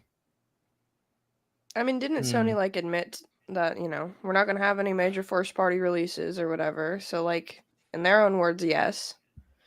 For me though, hyped about Astrobot, so I don't care. Okay. I think people are looking for that big reveal, like from one of their big, like their top studios. I think that's what people are looking for right now. Like when that does eventually happen and it looks good, I think people will be a bit more relieved online. I feel like tension's kind of high around them right now with that. So also didn't help that they told everybody they're making a lot of money right now, and that probably didn't. At least I assume that wouldn't have helped the case much. But Street Shadow says, "What do you think Sony's expectations are for Concord? Looking at their strategy, it would seem they are tempered because it is listed as emerging IP." That is correct. That was part of the business segment briefing. That one slide that has emerging IP that expands the audience, and then top sellers. Your top sellers being like a Spider-Man. The midsection was like Until Dawn or Uncharted, games that are getting a re-release or being available on PC. Concord is listed as emerging. So I think their expectations are exactly as the super chat's inferring. I think they've got mild expectations similar to Helldivers 2 is, and they're not thinking it's going to be, gangbusters right off the top. Yeah, I think I'm going to do, Ryan. I think what I'm going to do is over on the Patreon, I'm going to put up a post pretty soon. And I'm just going to have it so that people can ask us questions for the first episode right there in the post. Oh, okay. So those won't be live. So I think that'll be fun. We'll do that. So if they have to ask you to rank all the PS2 era games, they can. Tijo says State of Play was mostly live services and Souls. Also for Street Shadow. I think Sony understands that not all these live service games are going to work. So, yeah, like I said, it wouldn't shock me if Concord, let's say it comes out slow. I don't know if they're going to drop it immediately, but they'll leave servers up, and I don't know if they'll do full on support for it as much. It should be, not to linger too long on this one, it should be noted that this was an acquisition. Yes. They signed on this game a while ago. At some point, then they just acquired the studio from Probably Monsters. So there is, I think, a certain level of commitment to this IP in this game versus, say, the other live service projects that they're probably doing externally. Right. See, Teacher says State of Play was mostly live service and Souls likes. It made me wonder, why can't we just have regular multiplayer games, deathmatch, CTF, without the live service microtransaction nonsense? I agree with that. I kind of miss the idea of back in that era of 360 PS3 where you would buy a game. Day. I know it feels like I shouldn't be saying that about a system that has a Blu-ray player in it, but here we are. And it's back then you bought a game. I will give you an example. You bought Stranglehold and it had a multiplayer element attached to it. And you just went in there and you did deathmatch or you did whatever modes they had. And that was it. It didn't have to be a whole live service thing. And I kind of miss that. I like the idea of having like the cool single player game and then also the multiplayer you jump into from the same menu. You know, a bunch of games that did that were awesome. Oh, a lot of them did that. Yeah. So Uncharted 2. That was a game that I spent so much time in. Resident Evil 5. The multiplayer in that game is interesting. It's not like the greatest, but I played it a ton. I don't know if you guys ever played Resident Evil 5's multiplayer, but I played it a lot. And that was a game that you just got the multiplayer mode. And I honestly, it's about engagement. That's the reason why they do all this. It's about engagement, and they can make way more money. Like giving you just a multiplayer mode on top of your single player game. There's not money in that. Makes more sense to, to make it all about that one thing. So that's the reason why it's went away, But I wish it would come back, but really nobody really does that anymore. Who does that anymore? I don't know. I think we've also been conditioned out to where, let's be again, the newer generation, that's all they know are like the live service stuff now. Like they probably have no idea what we're talking about right now. Yeah, which is sad. But yeah, there used to be great multiplayer that just comes with the standard game. A lot of those rooms are down now too. When I tried a 360 version of Stranglehold, there's nothing. I remember SOCOM back in the PS2, Killzone, obviously, PS3 days. You get a nice single player. People still keeping those SOCOM rooms alive too. People are doing private servers for SOCOM on the PS2, like the actual PS2 console. It's crazy. Remember, like when you used to buy Madden and you'd actually get like a full franchise mode and you get all these different features and everything. Now they've stripped out so many things from Madden and stripped out so many features to the point to where they bring something back. Oh, look, it's a new mode. Bullshit. What are you talking about? It's just something you removed. Remember when EA tried to pull a fast one, and when you bought the game used and it didn't come with a little code, you have to pay $10 to play online. Yeah, they tried. You remember that? Yeah, I remember that. Terrible. Gosh, I don't miss that. No. Tijo says Astrobot is also the big game for me. Just hope it'll have enough content to be worth $70. So they think they're preparing, they're bracing for the $70 tag. Yo, Tijo, it might not be 70. So I mean, I get that. I see what you're saying, but it might not. So yeah, but the word is you're saying might. So yeah, they're preparing. Hey, guarantee. maybe it'll be 40 or 50, and then there's a $70 special edition or something. There you go. That might be a good idea. Do a special edition for 70, and then just like a normal edition for like 50 or 60. They say, remember when it was by far the best mini game out of a collection of VR tech demos? B says, OJ, as someone new to RPGs other than MMOs, which of these three would be most noob friendly? Octopath, Fire Emblem Three Houses, or Shin Megami Tensei 5? Octopath. P.S. LA over 100% Octopath. Yeah. Octopath for sure. And then I'd probably say, I mean, it's kind of a wash between Three Houses and SMT. They both have super easy modes that just let you just beat the game very easily. But Octopath is probably like, in terms of beginner friendly, the easiest to grasp the battle system and all of that. Fire Emblem probably would be next, and maybe SMT last, but it's kind of a wash because like Fire Emblem, it's a strategy RPG, so you're playing as so many different people on a map, and you're like you got to do all that. Whereas SMT, you just got demons on your team. So I mean, I'd probably say Fire Emblem might be the most complex out of those, but for sure, Octopath is like the easiest just to pick up and like noob friendly, pick up and play. Although it does have like random encounters, which sometimes noobs people don't like that. So there's also that aspect. But yeah, it's pretty easy to pick up and play and have fun. Bryson says last week wasn't uploaded as Evan wasn't here. Yeah, it's my fault. we'll upload this week's. Pierre says playing Paper Mario Thousand Year Door and WoW, does it ever really grow on you? Question: Game of the Year contender or too close to remaster territory to be considered? Love y'all. Shoutouts to Astrobot. I feel like it's probably too close to. People are arguing about remaster, remake, whatever. I feel like it's a little too on the nose for it to be Game of the Year contender, but some people probably put it in there, especially if they've played it for the first time. I could see how some would look at that and say, yes, is it? Yeah, I'm playing it for the first time. I really like it. There you go, sir. It really grows on you. Yeah, I got to the pit of 100, got all the way to the last boss, couldn't beat it. And so I threw away like 9 hours or 8 hours. Got my ass kicked repeatedly. Wait, what? Really? Yeah, I did the pit of 100 last night, all the way. I was playing it through the whole night.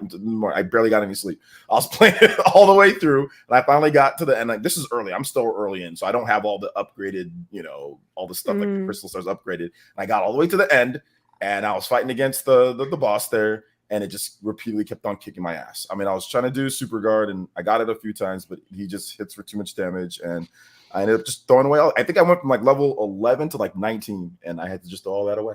Because I couldn't insane. beat it. Yeah, it was funny. My wife was making fun of me. Rightfully so. Yeah, rightfully so. She was like, "You did that all night, and you didn't beat it, you chump." She was making fun of me, so it was great. Christian says, remember last year the jiggle physics of that cheeseburger? Thanks, That's Christian. The Concord, the first Concord trailer. Yeah. Davies Gaming, new member. Shout out to Davies Gaming. And Casual Noob Gamer says Astro came on and Sony fans breathed a sigh of relief. Again, it was expected to be there, but it was good to see. It was good. Was the leak accurate? I think the leak was accurate, right? Wasn't there like all the games got leaked beforehand? Yeah. Somebody put it out there. If it's a YouTube premiere, right away, just either go on media blackout, or you can probably assume that any leak lists that are like coming from a decent place are going to be pretty accurate. Because people are just going to skim the YouTube backend and figure out what it is. Yeah, apparently there's some stuff in motion behind the scenes to try to mitigate that. Allegedly, I saw. I saw that, but I don't know how that's going to happen. Yeah, it's all that's all like overseas jobs, right? I mean, it's just how they're going to. I don't know. How they gonna figure out? Yeah, how to keep people from looking at it. Yeah, even then, you like pay for a bunch of hitmen. You're just gonna have new people work there, and they'll do the same thing. It's just sure they'll be fired, but new people will come in. I do want to bring up. Let's move over to Sony to have their PlayStation business briefing, their meeting, and Ryan went fully in depth on this with Let's Talk PlayStation. I mean, it was like 40 some odd minutes. He just went completely in the weeds for this. But there was something I wanted to pick out here because I'm curious of Evan's take on this too. Ryan, they said some stuff about PC, and I will admit I saw some of the discourse online, and it was I'm not sure people are expecting out of this meeting. I don't know if people thought they were going to show up on stage and say that everything's just day and date on PC now, like just that's it. They're just going to announce it. But you've made a very good case and argument, Ryan, with several points as to why that wasn't going to be the case now and why it probably won't be in the near future, I'll say. Mostly just kind of the logistics around Sony getting it done right this second, as you said, still pretty new really to the idea of porting to PC with their first party studios. But what exactly did they say with the PC briefing? I mean, they just confirmed what this is the same language we already got like 2 years ago. Single player and narrative driven games are going to be shipping first on console, and then they'll come to PC after. The surprising thing is Herman was basically insinuating that the hope is, well, maybe PC gamers will buy the sequels on console, which was really surprising to me because I'm like, all right, We won't.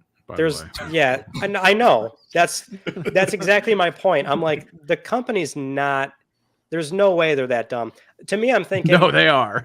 no, I don't, Evan, I don't think so. It's like, No, it's I feel their like- investors. It's language Yeah. they're probably telling their investors. Honestly. I feel like, because this is in the context of what this was during the QA portion. I feel like the investor that asked about this, they just maybe don't want to, because the question was actually about, well, I think it was the same question or a different question, but they were asking if their PC releases has been cannibalizing console. So I feel like there's a bit of investor uncertainty as to if the PC releases are doing that.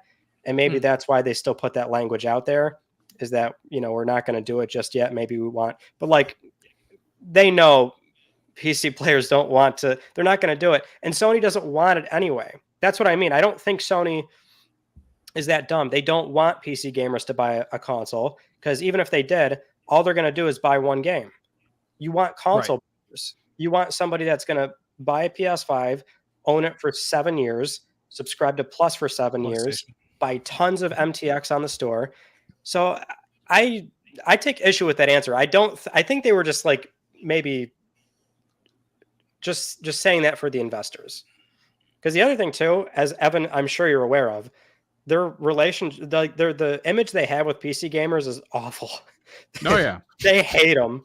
It's crazy. They're like, who cares? We'll wait. I'm not buying your console. I don't want your games. All the anyway. God of War stuff now, Brian, I assume, right? Dude, it's in the gutter. Anywhere you look, everyone's just like, screw this company. So I don't know what they're thinking. Maybe do you think the launcher just isn't ready yet? I think if they're going to make that push, I think, oh boy, yeah, I don't even know where that's going to go now. How else can they annoy PC gamers? Here's a launcher to install. Exactly. Yeah. I'm trying to figure this out, Evan. Is there any world where they would sell you a game and then a sequel would come out that you would be like, I need this now? Or is it really PC gamers are just fine waiting? Like, there is no think really about, like the game, like really liked it. You're like, I mean, okay. This is another one of those multi-tiered BS things, because at every investors meeting like this, I always view it kind of like how the political hearings were for the TikTok stuff, where you have old people being like, is my phone a modem? And like that's what you get from that. And then you got the people at Sony telling everyone in the public, games are getting expensive. And it's like, cool, there's a lot of people you could be selling to outside of your console to mitigate that. Are you going to keep complaining about it? Yeah, okay, cool, we don't give a shit.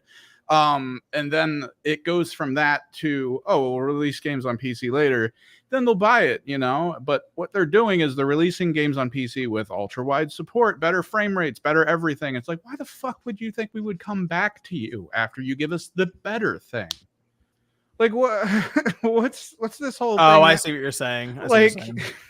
It just, I don't know. It doesn't work. At this point, it's just siege warfare. We're just going to wait out all the old people investing in Sony to die, and then maybe they'll just solo release. It's fine. Just like Congress, No. War of attrition. Sony's still very hardware first in their mindset. Like they do want people to buy the PlayStation 5. It's not something on the back burner, where Microsoft is very much service and software first right now. Nintendo is very much hardware focused. Sony's kind of in this middle ground almost. I don't know. They're like half in on PC and half out, and it's like they just announced God of War Ragnarok, and you need the PlayStation Network account, which should not. It's very weird that this keeps surprising people. I'm not really sure why it is, because it was supposed to be there for Helldivers 2. We had an entire conversation around why it wasn't. Right, where things were just broken, and then they go back to add it because that was the original plan, and they backtrack because they legitimately messed up on it. They're like, okay, we're not going to mess this up again. All the other ones though going forward. So it's the launchers and the signups, Evan. Is that it? I cannot wait for them to drop that and be like, oh, by the way, you also have to pay us if you want to play it online. Well, what? Okay. Is that it? Because the launcher is definitely a problem, because Epic, the Kingdom Hearts stuff that happened recently where it's going to Steam, you Yeah. would think that Kingdom Hearts is going to PC for the first time right now. You think it's never been there before, and it's been on Epic Game Store for like 3 years or something. If they got the launcher right, it would be one thing. But I feel like every time someone launches that kind of a thing, it's just a friends list that barely works, a store that kind of works but not really, and then that's it. And that's all you get for like 4 years. And that's enough for you guys, right? No.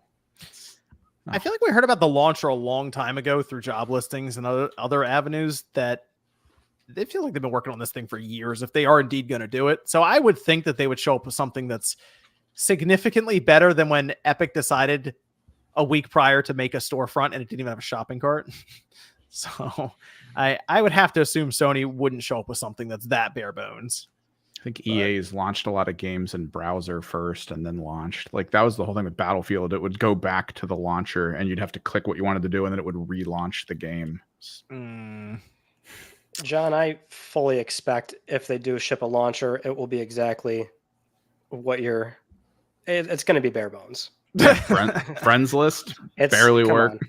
on. Honestly, I'm almost inclined to say maybe they, I don't want to say never, but maybe they actually won't do a launcher and just the overlay is their kind of end game here. Because that's what it is. Like it's just a friends list. It's a PSN login.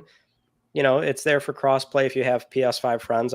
That's kind of like, realistically, that's kind of all you need. Unless they want to like really do this launcher in a separate store and like maybe there's some incentive of like, oh, the game's a little bit cheaper over there or something. Honestly, if they don't dick around and they nail crossplay and cross interaction, they're going to be ahead of so many people right now. It's going to be great. Well, this is the point I've always made with their PC releases, and now like it's over. The reputation's like ruined. But I thought if they're going to start shipping on PC, this is a golden opportunity to get on this audience's good side, which is ship like really solid PC versions day one. They're so fed up with this from big publishers. I'm like, just get on their good side. Don't require this PSN thing for single player games, obviously, but that's out the door. You know, ship solid PC versions. They had some that were a little bit rocky, but the recent ones have been pretty good. Ghost is very good. Yeah. I mean, but it's like after the Helldivers 2 thing, like I think they kind of lost their opportunity to do that. Well, they got Bloodborne in the back pocket. So they show up with that. Even then, though, gamers are gonna. I think some PC gamers are gonna fold when that shows up. I'll be real. I think they're gonna. I mean, yeah, that'll get PSN signups. Yeah, it's like, hold on, you just need my email and password. First name. Okay. They showed up really late with this PSN thing. It's crazy. So many publishers, like, I don't want to say got away with it. Nobody likes it, but it's like everyone like deals with it. But now Sony shows up, and it's sorry, that's one too many. We're over it. I mean, the Epic Game Store launcher has been a whole thing since it showed up, and they started buying exclusivity for games. So, yeah, that's I don't know. Maybe people are just already kind of pushed up against the edge, and you see this, and that's just enough to get them over it. Then they're like, nope, standing right here. That's not happening. The PSN thing continues to sound like it's still related to the whole international not being able to play it thing.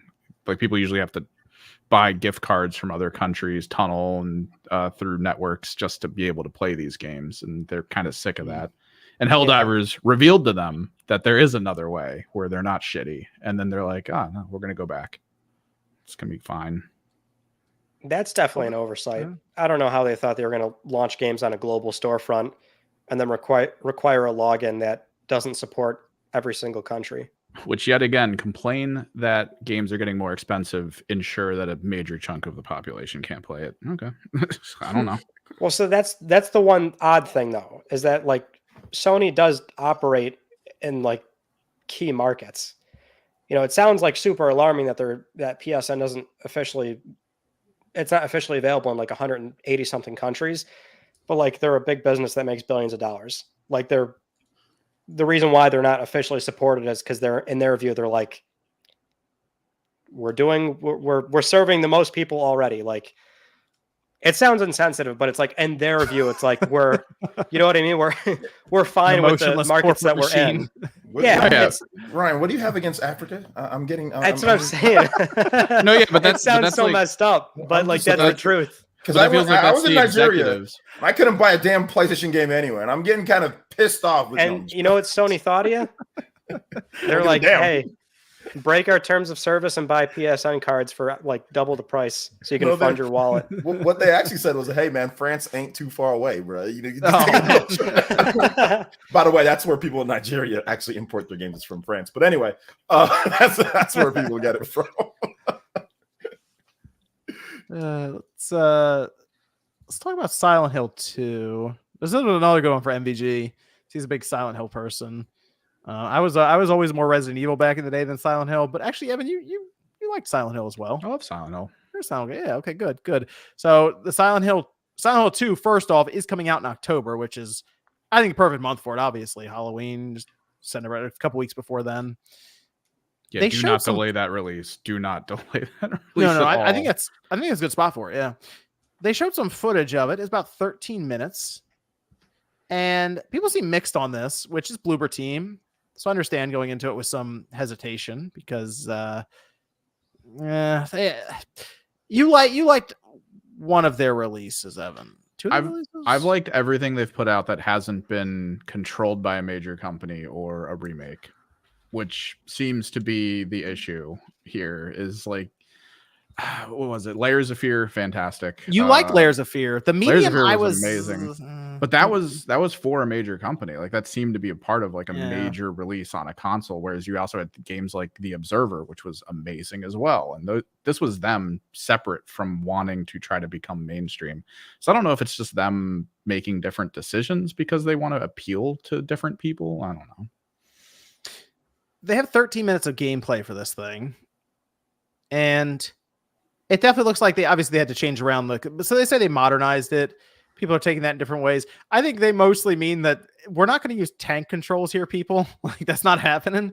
So you're going to get something that looks very similar to the Resident Evil remake, where they put it, over the shoulder and that kind of movement. That's one of the big things. I think maybe working on this, Konami or someone went, yo, those Resident Evil remakes did really well. Could you just copy their homework and see if we can get it to work over here? And they're just kinda fine, is. fuck it, whatever. But I will say the gameplay, I noticed that they try their best to make it so that there's no HUD elements on screen most times. They're like, you'll pick something up and it'll be like, oh, press A or B or whatever to cancel out or select. It's like the little things down at the bottom. For the most part, though, when you're walking around, they have like nothing HUD wise on the screen, Yeah. which I think is a good idea and obviously plays into kind of the horror aspect. Yeah, that game's all about the city and the atmosphere, not the HUD. Right. Yeah. So I do think the game itself definitely looks better than when they first showed it. It doesn't look like it's on like the level of a Resident Evil like what the Capcom's done with their remake series so far with all the older Resident Evils. It's not on that level, and some of the character models do still look kind of weird. Yeah, but I think the majority of it I'm okay with. So I'm checking out Silent Hill 2 when it drops in October after seeing this. But honestly, playing Silent Hill 2 now is very difficult with the controls. I will say that. So I'm interested. I don't know. This is lined up right now for PS5. I assume it's going to go to PC at some point. Anyone else have any thoughts on Silent Hill 2? I was hoping to get MVG's thoughts on it because I know he was really he's talking also about. a massive fan. Yeah, yeah, he is. He's big. It is hard to see. I feel like there are a lot of people who are really excited for Silent Hill. The franchise has never sold well, so I don't know. It's maybe a lot of newer Silent Hill fans. I don't know. People probably also like the movies, I guess. I don't know.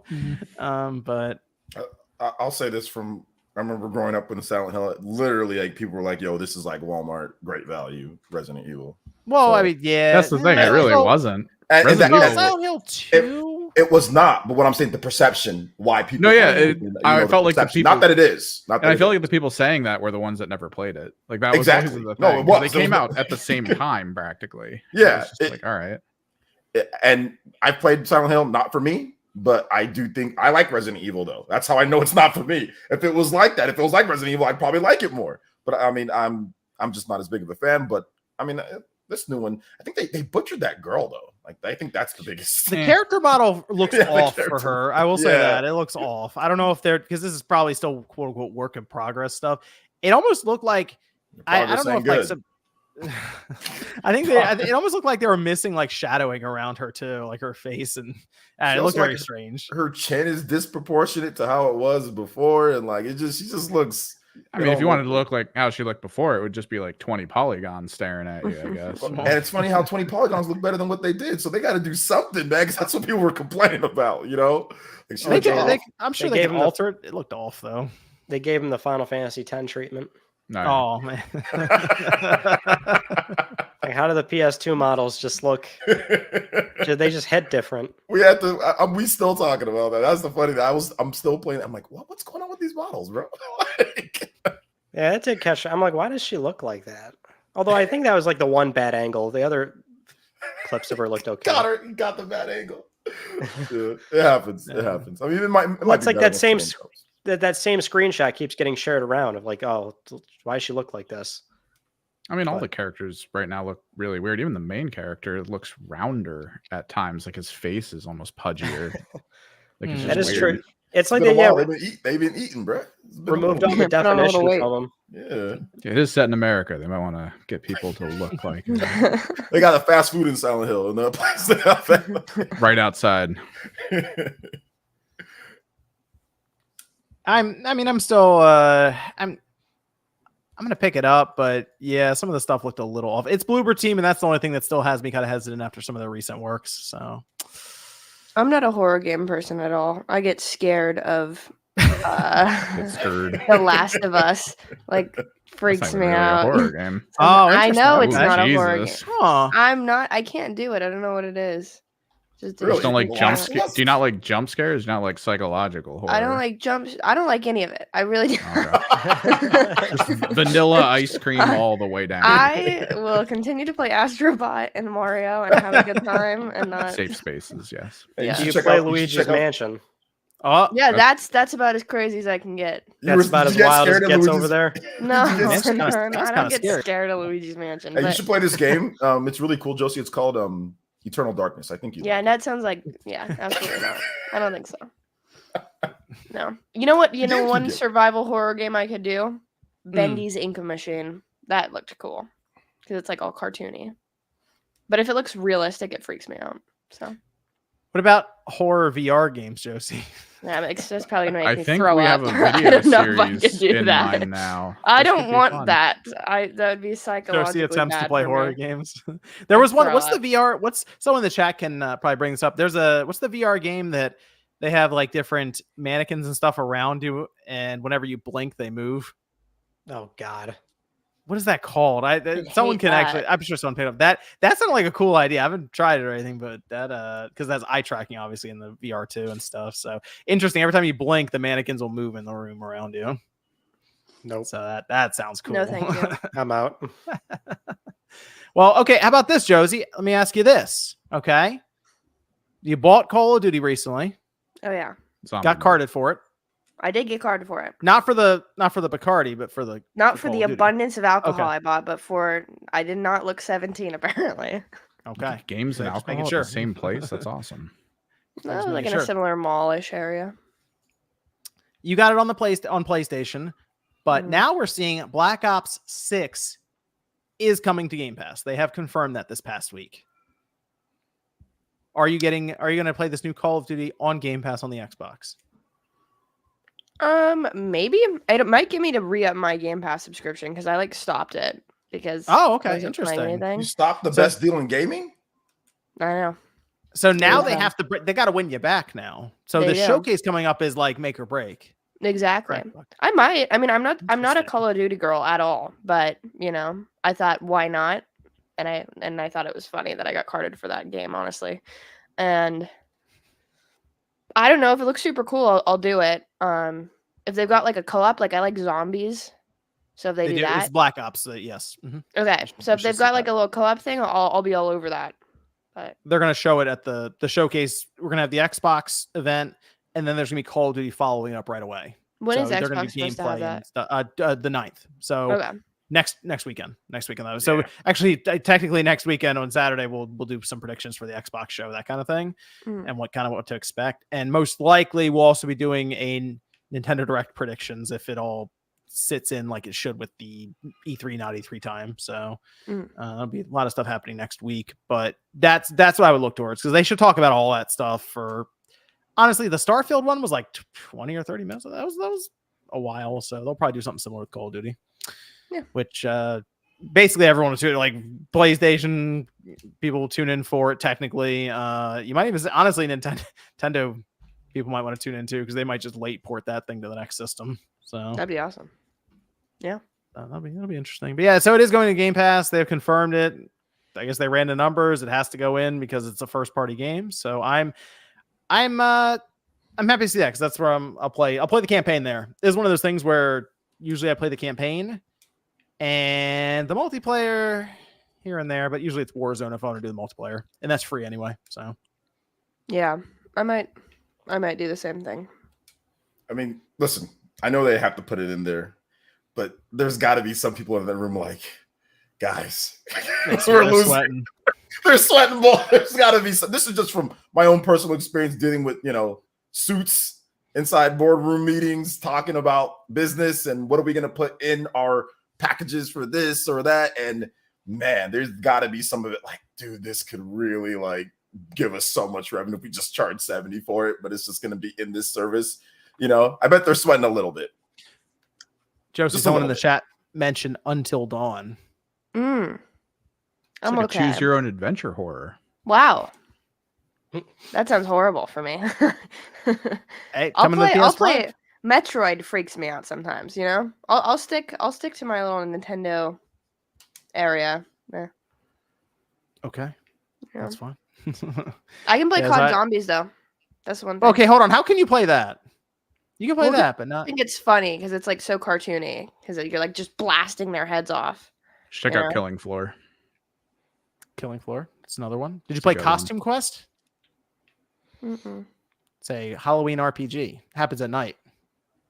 Super You gotta scary. go out. You gotta go outside. It's not scary at all. It's not. I like that game. That was a fun game back then. It's a fun little game. There was 2 of them, Costume Quest 1 and 2. Yeah, I was 1 and 2. I like those games. I think they're on. They might be on Game Pass or PlayStation Plus. They're on one of the services. I know that, but I like those games. They're fun. They're little kids that go out for Halloween, and they view it completely differently. They imagine themselves as like giant robots and stuff when they fight bad That's guys, cute. and really none of it's happening, and it's fun. I don't know. It was a fun game. It was back when creativity happened in gaming. So Whoa, yeah, coming in with the jabs. well, it was also probably a very cheap game to make. So Evan, question for you. A lot of Okay. PC questions actually here too. Just because all the stuff Sony said. A lot of stuff. We could be having PSVR 2. Might actually be going to PC pretty soon. Yeah. You've discussed it before. You've maybe been interested in it. But apparently there's an adapter that was certified. So it seems like this thing is imminent. Maybe this is something they announced at their showcase later this year. Or I don't know. Ryan, does this seem like something a press release would happen? Like, hey, adapter, PSVR 2 is going to PC. Here's how we're doing it. This has PlayStation blog written all over it. There And you that's go. the best you're going to get. Yeah. Probably like the PSVR 1. If you get give us your serial number and we'll ship one out to you. Okay. Oh, interesting. All right. And then you think, I almost wonder if like they're just going to start packaging them in then. Like just straight up, like it's just in there now. Yeah, I would hope they'd do that. I mean, I'm just glad they're doing it. This thing needs a little bit of a booster shot. Yeah, we'll talk about this on the show in the next 24, 48 hours. But we'll talk about that because there was some PSVR 2 stuff at that show, and I still have some questions around that headset that is sitting right over there. So it's my aim controllers have been in the shot the entire time. Like right there. Not aim controllers, geez. PSVR 2 controllers. Yeah. Evan, you have any interest at all? Let's say the adapter gets announced. They now will repackage the headset with the adapter in it, and it works on PC, and it just works on Steam. Outright, there's a driver. Here you go. Oh, so it's not the horror story we've been occasionally talking about with it launches around the same time as a Sony launcher, and you can only play games through the Sony launcher on it. I considered that. I feel like that might happen because that's like the thing that you feel like a corporation would do. But hey, maybe they go, you know what? We just want to sell these things. That we just want to build and install base at this point. So you can use it however you want. And let's be real, even if they put on the launcher, it's probably getting hacked. So there you go. No. I mean, for me, I don't know. Nothing really pulls me into VR. My buddy bought the Steam one, the Valve one, and playing games feeling like you're one of the big daddies from BioShock. Like, I don't. It just feels weird because you got that weird little like visor you're kind of peeking through to see what's going on. Just takes me out of games a lot. But I've seen a lot of really good interaction ones like Boneworks and all that. Really great on PC, and it would be good to get a better headset, which specs wise, everything we've looked at, this one's amazing. It is very definitely good. one of the better ones to get. For the price point, yes. It's weird because you look at it next to the PS5 and it's like, the thing costs the same amount as the system, or in some cases more. But then you look at it next to, I don't know, a 4080, a graphics card. You're like, oh, okay, it's like half the price. It's not bad. So it's like two different worlds. And this headset, I think, would fit in very nicely actually on PC, just to sell the hardware at that point, just to get it out there. And hey, maybe they do have a launcher at some point. I don't know. Maybe they move Horizon Call of the Mountain to PC and they sell it there. But there's potential, but I wouldn't mind seeing it. Just let's be real, the PC community is going to do all kinds of craziness, and I already have the headset. So if they ship me an adapter and I can all of a sudden plug it into this PC and I play Half-Life Alyx like natively with it, that'd be kind of cool. So I don't know. I'm hopeful for it. It was shown in the filing, so I assume this is something that's happening relatively soon. So we'll keep an eye out for it and see what we get. Let me go over to just some of these super chats here. This is from... There we go. Edwin says, after some character changes, Silent Hill 2 is Ava from Metal Gear Solid 3 safe? Well, I mean, it's going to be Virtuos doing it. Yeah, I think there's going to be changes. Yeah, you're all going to find out soon because it's rumored to be at the Xbox show. So there you go. You'll find out. It's definitely not a Jeff Keighley show. I'll tell you that. Konami is going nowhere near that. So look towards the Xbox show. GameCube says it's June now. So what's the halfway mark game of the year contenders? I would think Hades 2 has to be up there, even though it's an early access. So is it possible that an early access game wins Game of the Year this year?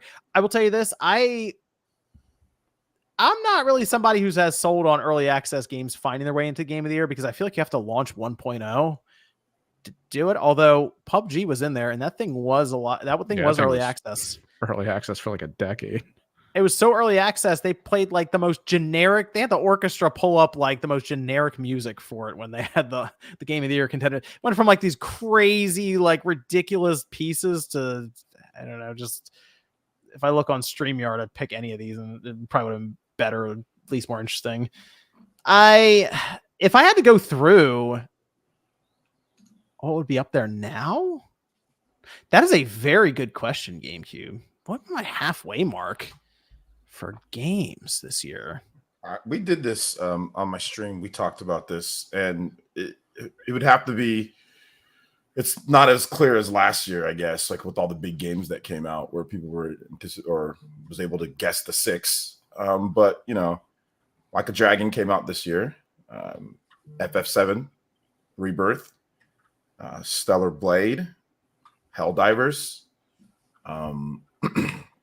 Those would be there. And then I don't know. There are probably like a couple, maybe Hades. Maybe Hades gets on there or not. But I mean, I know for sure like those 4 would be on there. I would have Dragon's Dogma 2 just be out though. Yeah, Dragon's Dogma 2. That would probably be in there right now.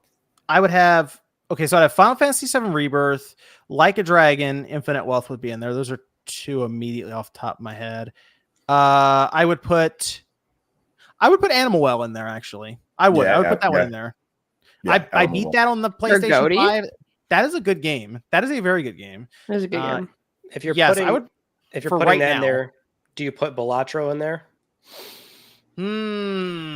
Well, I played some of Balatro. Yeah, is it just about tons of people playing it, or maybe it is just about that, Balatro's people play it. If you like.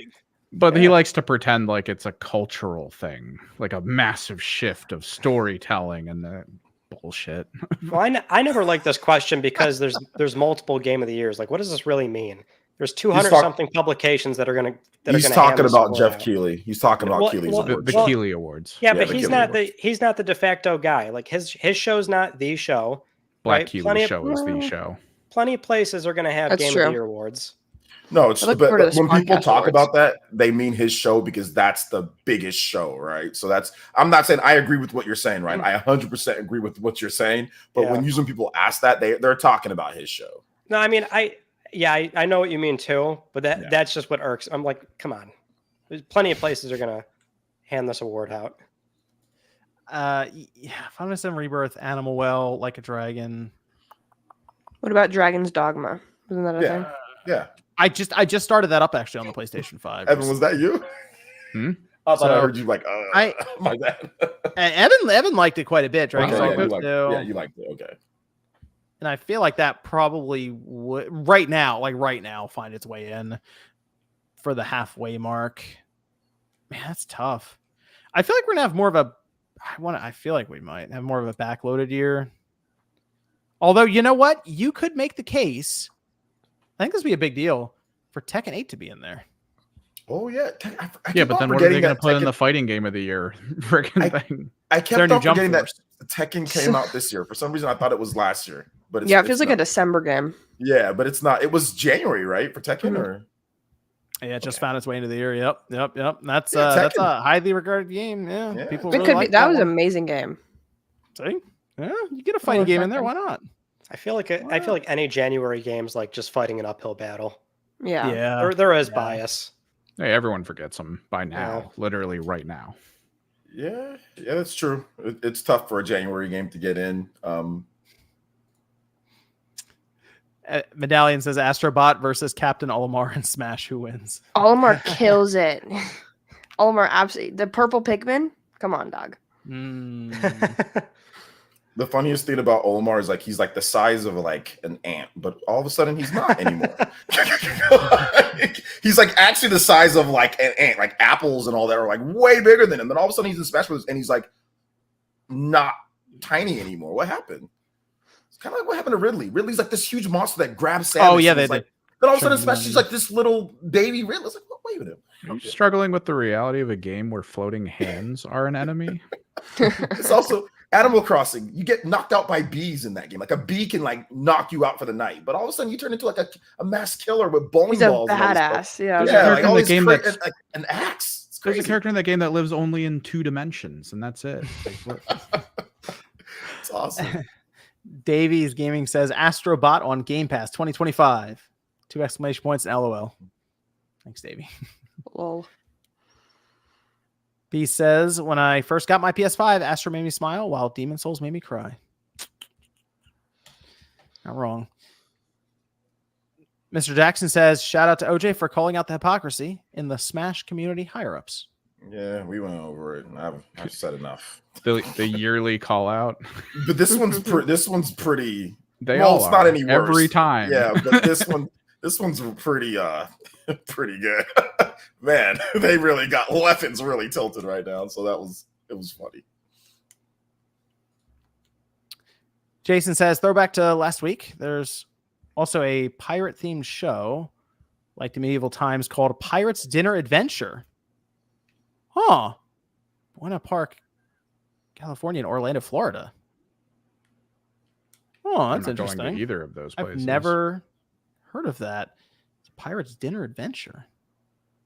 Interesting. Orlando, Florida, though. Okay. There we go. Super Nintendo World. There you go. It's right there. Victor says, if Sony would approve it, Team Asobi and Bluepoint could co-develop together to make a dope Sly Cooper game. I wish MVG was here to talk about Silent Hill 2. We're going to get MVG about Silent Hill 2. Don't worry. Trust me, it's coming up again. Silent Hill 2. The last time I thought about that game. Claw says, hello all. This feels like when Xbox had its empty 2022. The difference is that Sony has third-party exclusives to fill the gap. Yes, they planned that one out. Yes. They signed the third parties. Edwin says, can John donate the PS3 XMV background to Ryan for his Let's Talk PlayStation segments on Fridays? Ryan has like all the cool stuff behind him. He's got the TV going. I got my own B-roll. See? Poppy Lucky says, just started playing Nine Souls as a foreigner living in Taiwan. I'm happy to see some indie games from Asia get a bit of the spotlight. This is from GSG. saying, Mystic, what is your favorite cereal? Also, do you prefer smooth or chunky peanut butter? It's Cap'n Crunch, isn't it? No. Damn it. Fruity Pebbles. Oh, that's a good one. Fruity Pebbles are good. Yep. I It's feel like delicious. you're definitely a chunky peanut butter guy. No, smooth. No. Really? Interesting. Yeah. My radar was a bit off. Definitely Then. smooth. Definitely do you smooth. tell Anyone who's that a- likes Your anyone that likes radar, Fruity what? Pebbles likes smooth peanut butter. Wait, how do you know if you're a chunky or like what's the Listen, the I'm reading actually on really that? good at guessing. Usually, Well, that so was now a, I What's the got- read on that? that was now a I have fluke in the to- system. Now I have to ask, what gave you that read? What about me reads chunky peanut butter? I just feel like you'd be like the person who's like, like it adds texture. What's the point of taking it out? It's like it adds texture. You know what I'm saying? Peanut butter in of itself is a texture. It is. However, that's a velvety. main Oh, argument. shit. Do you think that peanut butter is salty or sweet, Depends on if you get Well, it can be unsalted both. peanut or, butter or savory not. or sweet? Oh, Actually, this is savory a or conversation I have with everyone, and it really tells me what kind of person you are. Chunky peanut butter is Just general. sweet. I usually go savory with it, yeah. I've never had a question. which is why you add jam to it. That way Fuck it's me sweet up and so savory in a much. single fucking sandwich. Sweet or savory? That's the question, John. The peanut butter I make is usually a little sweeter. You You make your own peanut butter? Yeah, it's Well, yeah, protein you powder, use- peanut butter, and Yeah, I use base. like usually PB Fits and protein powder, peanut butter, and then some kind of like fake sugar, Splenda kind of thing. Okay, well that's not the question. Sean, I don't in eat your regular- I don't memory eat of regular the peanut before, butter. in That- your like, that's memory not of peanut, the you're- before time. I have protein shakes too. I'm not thinking of the question as a protein shake. I'm thinking I of it don't as usually peanut eat butter. regular peanut butter. Okay, well, But you I did guess I before would- as a I guess- child. I guess I would label it as I guess savory. Ryan. Yeah, can we come back to me? I don't know. How is this an Wow. indecisive thing? It's- Do you need to go I get don't peanut know. butter right now? Because it's both. It is Well, Does it both. depend on Here's the the thing, brand? though. It's like both, but in everything that peanut butter's in, it is the savory balance. Yeah, you it's know, the partner to the sweet. you have peanut butter and jelly. Jelly's not savory. Jelly's sweet, and you have the peanut butter to balance it out. I don't like this, but some people do like banana and peanut butter toast. I fucking you know, love that shit. But banana- isn't it banana sweet when it's peanut butter flavored like it shows up a lot in candy? Yeah, but it's That's the 'cause that's savory added aspect sugar. because. There's so Mm. much But like sugar. even if you look at a Reese's, the sweet part is the chocolate, and the peanut butter is the savory part that balances Okay. each other out. Okay, I think you've Thought I about think this a you've got- lot, Joseph. We've No, got literally it. have this Episode. conversation with everyone I This meet. is most I've seen you usually. analyze anything. Well, what Like, about- Today, what about- hold on, today what about- in a what about- Zoomer's mind? What about peanut butter crackers? Those are never sweet. those are savory for Mm. sure. Those are Like, very I- savory. yeah, and they So those the are make peanut this- butter, peanut so the butter peanut and butter crackers balances is out the brutal. savory. Interesting. No, they're just It just They're sweet. resaltifies the peanut butter. Yeah, it just makes it hard to eat. I don't know. Hard to to eat. You eat a sleeve of those with no water and try not to die. Yes, yeah, yeah, you feel. all right. Well, you've convinced me. I would agree. It's probably more savory than sweet. Thank you. I appreciate it. All of my close friends also said that it's savory because all of the ones who said it was sweet, gone. So yeah. So if somebody says sweet, that's just like a red flag to you. Like you It is. It's a huge red None- flag. nothing to do And with then, them. and then they try to argue their point, and I'm like, that's really cute. That's not how it is. Very cute. You're wrong. Yeah, exactly. All right. I feel like at too many games, you're just going to be walking around judging people silently about their peanut butter eating Don't do it habits. silently. Do it openly. Don't do it Ask loudly. in person. Oh yeah.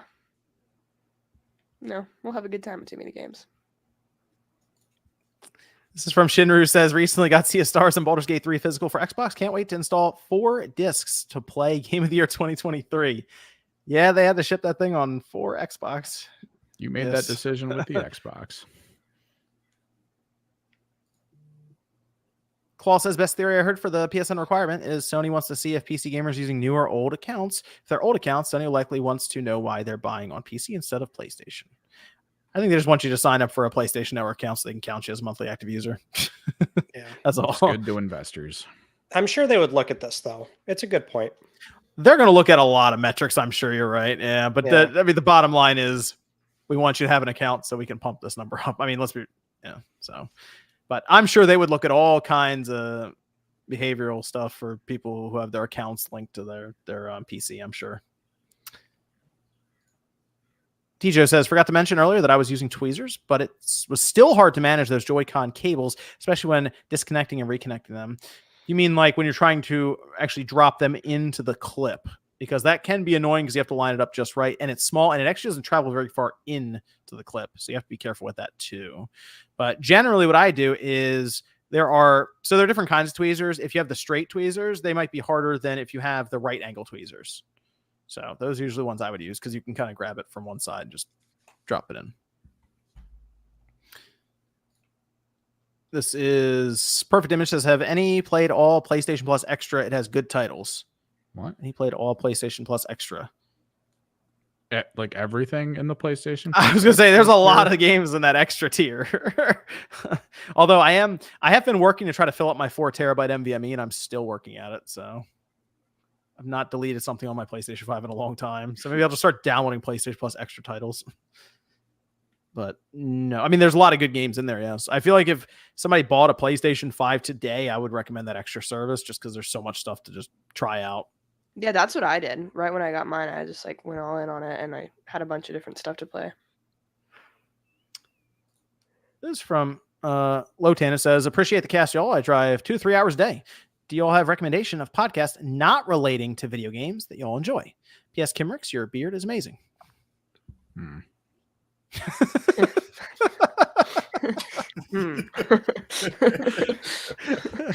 That's the exact kind of reaction I'd hear from somebody with just like a killer beard. I do like Shannon Sharp's podcast, Club Shay Shay. I think it's pretty entertaining. He has a lot of different types of people on there. Charles Barkley, Cat Williams, all sorts of people. So yeah, I like that one. If you like D&D, NADPod is a very funny podcast. It's a bunch of comedians from College Humor, and they just like play D&D, but it's super, super funny. So I highly recommend that.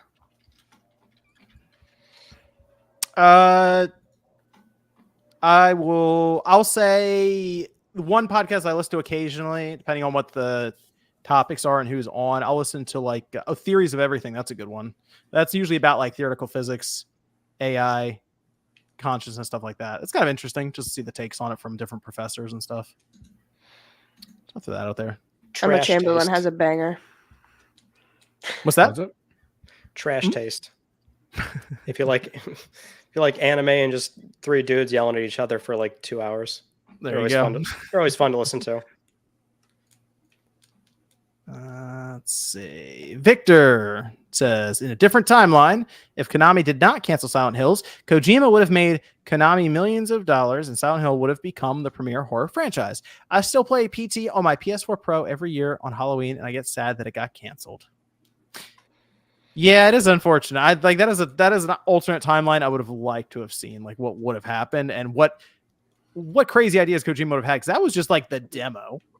And he got so much out of just going down a hallway over and over and over again. And it seemed like they were definitely setting up some craziness. So that is a shame. But people still hack their PlayStations just so they can get PT. Thank you, Victor Press. Shassel AI says, you guys use Gamefly. That's best deal in gaming. I used to have Gamefly a long time ago, and I'd consistently rent stuff out, but I haven't had it in terms of renting in a while. What I will do at times though is buy some of the used games when they go on sale, because they'll be knocked down like 50-60%, and they always come with them, like if it had a manual or any kind of inserts, and the cover art's like clean because they never send the stuff out. They always keep it. So Nate uses Gamefly. He does. He usually picks out like 1 or 2 games that are happening for the month, and we'll just rent them and beat them that way and send them back. So he would be the one you'd want to get an opinion on to see how current Gamefly is. And you can do that if you go to youtube.com/GameandTalk. There you go. The Casual Noob Gamer says, Josie, COD zombies, but not Resident Evil zombies. They're cartoony, sort of. It's not as scary. Kaladin Kabata says, is Max still part of the Spawncast? He is. He can come by whenever he wants. He's been very busy, though, recently. So he's got a lot going on. But yeah, Max can pop in at any time. Anytime. We never know. Now I'm gonna have it so I just invite. I'm gonna basically just introduce people one by one, so you'll never know who's on. Crypto says, who remembers early Dreamcast PS2 advertising claiming to be 128-bit? I studied hours of CS and CPU, GPU design and still don't fully understand how processing numbers creates full, fun, nostalgic games. Respect to the devs. It was a lot of marketing stuff.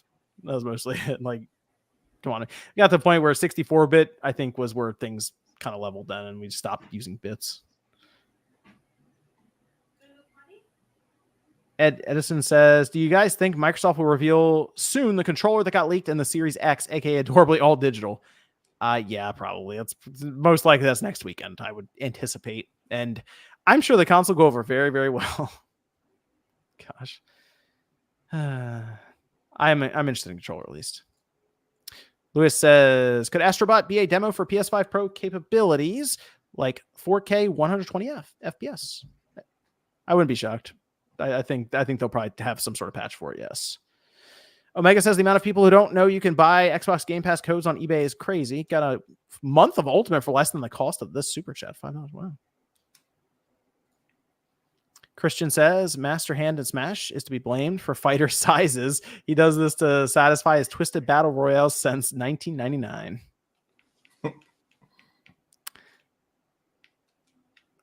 Let's see. Bass Music Reaction says, John Evan, what is your take on recapping old consoles like PS1, Xbox, GameCube, and so on? I keep hearing conflicting things. It helps, it doesn't.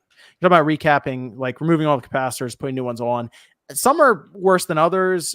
I feel like once we got further into that generation, it wasn't as bad. So the Xbox has one capacitor that's notorious for leaking and actually messing up your clock save. It'll even dissolve like traces and stuff. So that's the clock capacitor is one I would change on the original Xbox. But for the most part, after that halfway through the PS1 era, capacitors really weren't as effective as they were prior, where they were basically like ticking time bombs. So that's not something you have to worry as much about. I mean, you can do it. It won't necessarily hurt it unless you rip a trace or something, but it's not as required. Cristobal says, look forward to finally the Crosscast. Astrobot looking good 3 months out with 6 galaxies, 80 levels, and various Nintendo images like Triforce, etc. Yeah, I think Team Asobi's going to have a good time. Okay, got everyone there. I will double check the Streamlabs stuff, but let me go around here as we finish up. I'm going to start with Josie. Where can the good people find you? You can find me on YouTube at Josie Well. I just put out a video talking about Nintendo Switch Sports, which I think is kind of a banger. I talk about Nintendo stuff, but then you can also find me and RGT and Nate and Celia all over on Game and Talk. So if you want a Nintendo-focused podcast that is bi-weekly, head on over there. But yeah, thank you so much. Celia over here on the podcast some point in Spawncast. Yeah, she's always down. Okay. Well, I mean, maybe in next week or two with all the stuff happening. So yeah, go check out Josie. She buried Switch Sports for like 10 minutes or something. I dogged on it. let me go over to Ryan. Where can the good people find you, sir? Over on YouTube at Mystic Ryan, covering the world of PlayStation every week on Let's Talk PlayStation. Thank you for having me, John. We are going to I'm going to put something up actually right now. Once we finish up here, I'm going to put up a post over on the Patreon for members, and you guys can drop some questions stuff in there. We'll do a whole section. Ryan has some funny names that we couldn't use that maybe we'll figure out what we're going to do with it, but maybe we'll come up with one for question section. Oh, like a different name for the Q&A portion. You had that fun one that I'm not going to reveal yet. I'll save that just in case you want to. I mean, you came up with it, so we'll save that. Yeah, I'm still trying to think about what that portion of the show will be, but we'll get that in there. Go over to OJ. Where can everyone find you? Yeah, find me right here on YouTube, Player Essence. I cover Nintendo and RPGs. I had a pretty big video talking about my top RPGs of all time. People are really liking that, so check that video out. And I'll have some more videos talking about Nintendo Switch, the second half, and other things. Also covering, Zelda and all that other stuff. RPGs, Paper Mario. Got a video coming up on that as well. So yeah, thanks for having me. And check out the channel if you can. And I live stream pretty much daily. I'm pretty sure I'm going to live stream tomorrow too. At some point, we're just going to hang out, talk about stuff. So yeah, so check out the channel. Mr. Stud Muffin over on Streamlabs says, I will most definitely be bringing my 4 copies of Balan Wonderland to Too Many Games. Again, you can't hide forever, RGT. I had to push Sean over and over again to make sure he was going to TMG so that you could show up with your Balan Wonderland copies. So he will be there. I feel like the more we talk about it, the higher chance he's going to bail. He's on the website. His pictures on the website is too late. That does not change anything about how he works. I don't even think he's driving himself there. I think he's hitching a ride. So he's going. Yeah, Rax is supposed to be driving him there. Yep. So he's taken care of. He's getting there one way or the other. Jason says, do you think there will be more Amiibo or is the brand dead? Also, if you do, what do you think will be the next game to get new Amiibo released alongside it? Of what we know now, I mean, go ahead, Josie. I was just going to say, I think Amiibo are sticking around. I mean, yeah, they just did a massive restock. Yeah, but I don't think they're going to like make a ton of them. They're just going to sell the ones that they already have. Like the more popular ones will keep on getting restocks, and maybe there might be some new Amiibo for like a new Zelda game or maybe like new Mario or something. But I don't think it's going to be like a big focus like it was with the Wii U when that. You think we get a new? We think we get a new Amiibo for Metroid Prime 4? Yeah, I think big releases. Yeah, big releases. But yeah, I mean, there's already a ton of Amiibo, to be honest. So like, I'm good if they don't want to keep on dropping them. Astro Dad says, do you think Astrobot gets a special bundle? Maybe a limited edition controller that looks like the spaceship. I feel like it's an IP that is very marketable. Yeah, that controller in the beginning they showed, they should do an Astro controller. I think that'd be cool. At very least, do an Astro DualSense. If they should, that means they won't. Well, they'll get your money if they show it off, right? You'll be in for that immediately. I mean, I skipped like the God of War one, the Spider-Man one. I picked up the Spider-Man one. I did skip the God of War one. I might get the Astro one. I might do that. Which means you can order 10 of the Astro one. You got a lot of space now. Yeah, I might do it. We'll see. This is from For Mystic Ryan. It says, how is Melissa, Cat? And when do you think PlayStation will finally bring back PlayStation Home? Melissa's good. I think she's sleeping somewhere. PlayStation Home, never. Oh well, it's restored. There's private servers for it, so you can jump back in, experience it on PS3. But I don't think the company's ever going to do something like that again. Not for the foreseeable future. I'm never going back on there ever again. When I went on there, just because I had a Band-Aid over my eye or a Band-Aid underneath my eye, somebody called me Nelly. So after that, I was like, I'm done. I'm never. This place is. I don't know if whether to be racist or happy, or if it's racist or happy. But anyway, I'm out of here. So I never went back on after that. This is from Astro Daddy again. It says, did you all like Monster Hunter trailer? Discussion on it seems muted. Yeah, that was one I feel like I was going to be talking with Ryan about tomorrow, but I think it looked good. Personally, I think it looked awesome. It looked incredible. Now, a lot of the hardcore Monster Hunter fans are debating like the weather effects and like the graphics. Yeah, the weather effects was awesome. Yeah, like how it plays into hunting the monsters. Oh, trust me, it's gonna get crazy as we get like more closer. It's Monster Hunter. Monster Hunter is always big. So yep. I mean, very, very popular. So the weather effects, though, there could be some like we didn't see. You just saw like lightning and stuff. What if they had like tornadoes going through and some cool stuff happening there? I'm on board. And Shadow Mass says, I played in a Sega Saturn Netlink tournament today. Huge. And Shinner says, Evans, last console you owned before all in on PC. That I purchased would be a 3DS, I think, because you gave me the Switch and then let me borrow the PlayStation. You had a PS2 for a while, and then you went 3DS to the would be last. And then the 3DS. Okay, yeah. That 3DS was the last one. Okay, well, there you have it. I think that's everything there. And yep, cool. Thanks everyone for tuning in. Next Saturday night, we're actually gonna have a lot happening because of all the showcases coming up. So it's probably a pretty big predictions episode, and just kind of talking about what to expect for the week coming up. And we should mostly by then, which I've been getting that E3, not E3 scheduled together here for all the events. I think we're also going to just review that as well, just so people are set up, because there's like a full spreadsheet that's outlined, and we're just waiting for a few events to get filled in. So I think we'll cover a lot of that next weekend, unless some craziness happens this week. We'll see. But thanks everyone for tuning in, and we'll see you guys next Saturday night, 9 p.m. Eastern time. We'll see you guys then.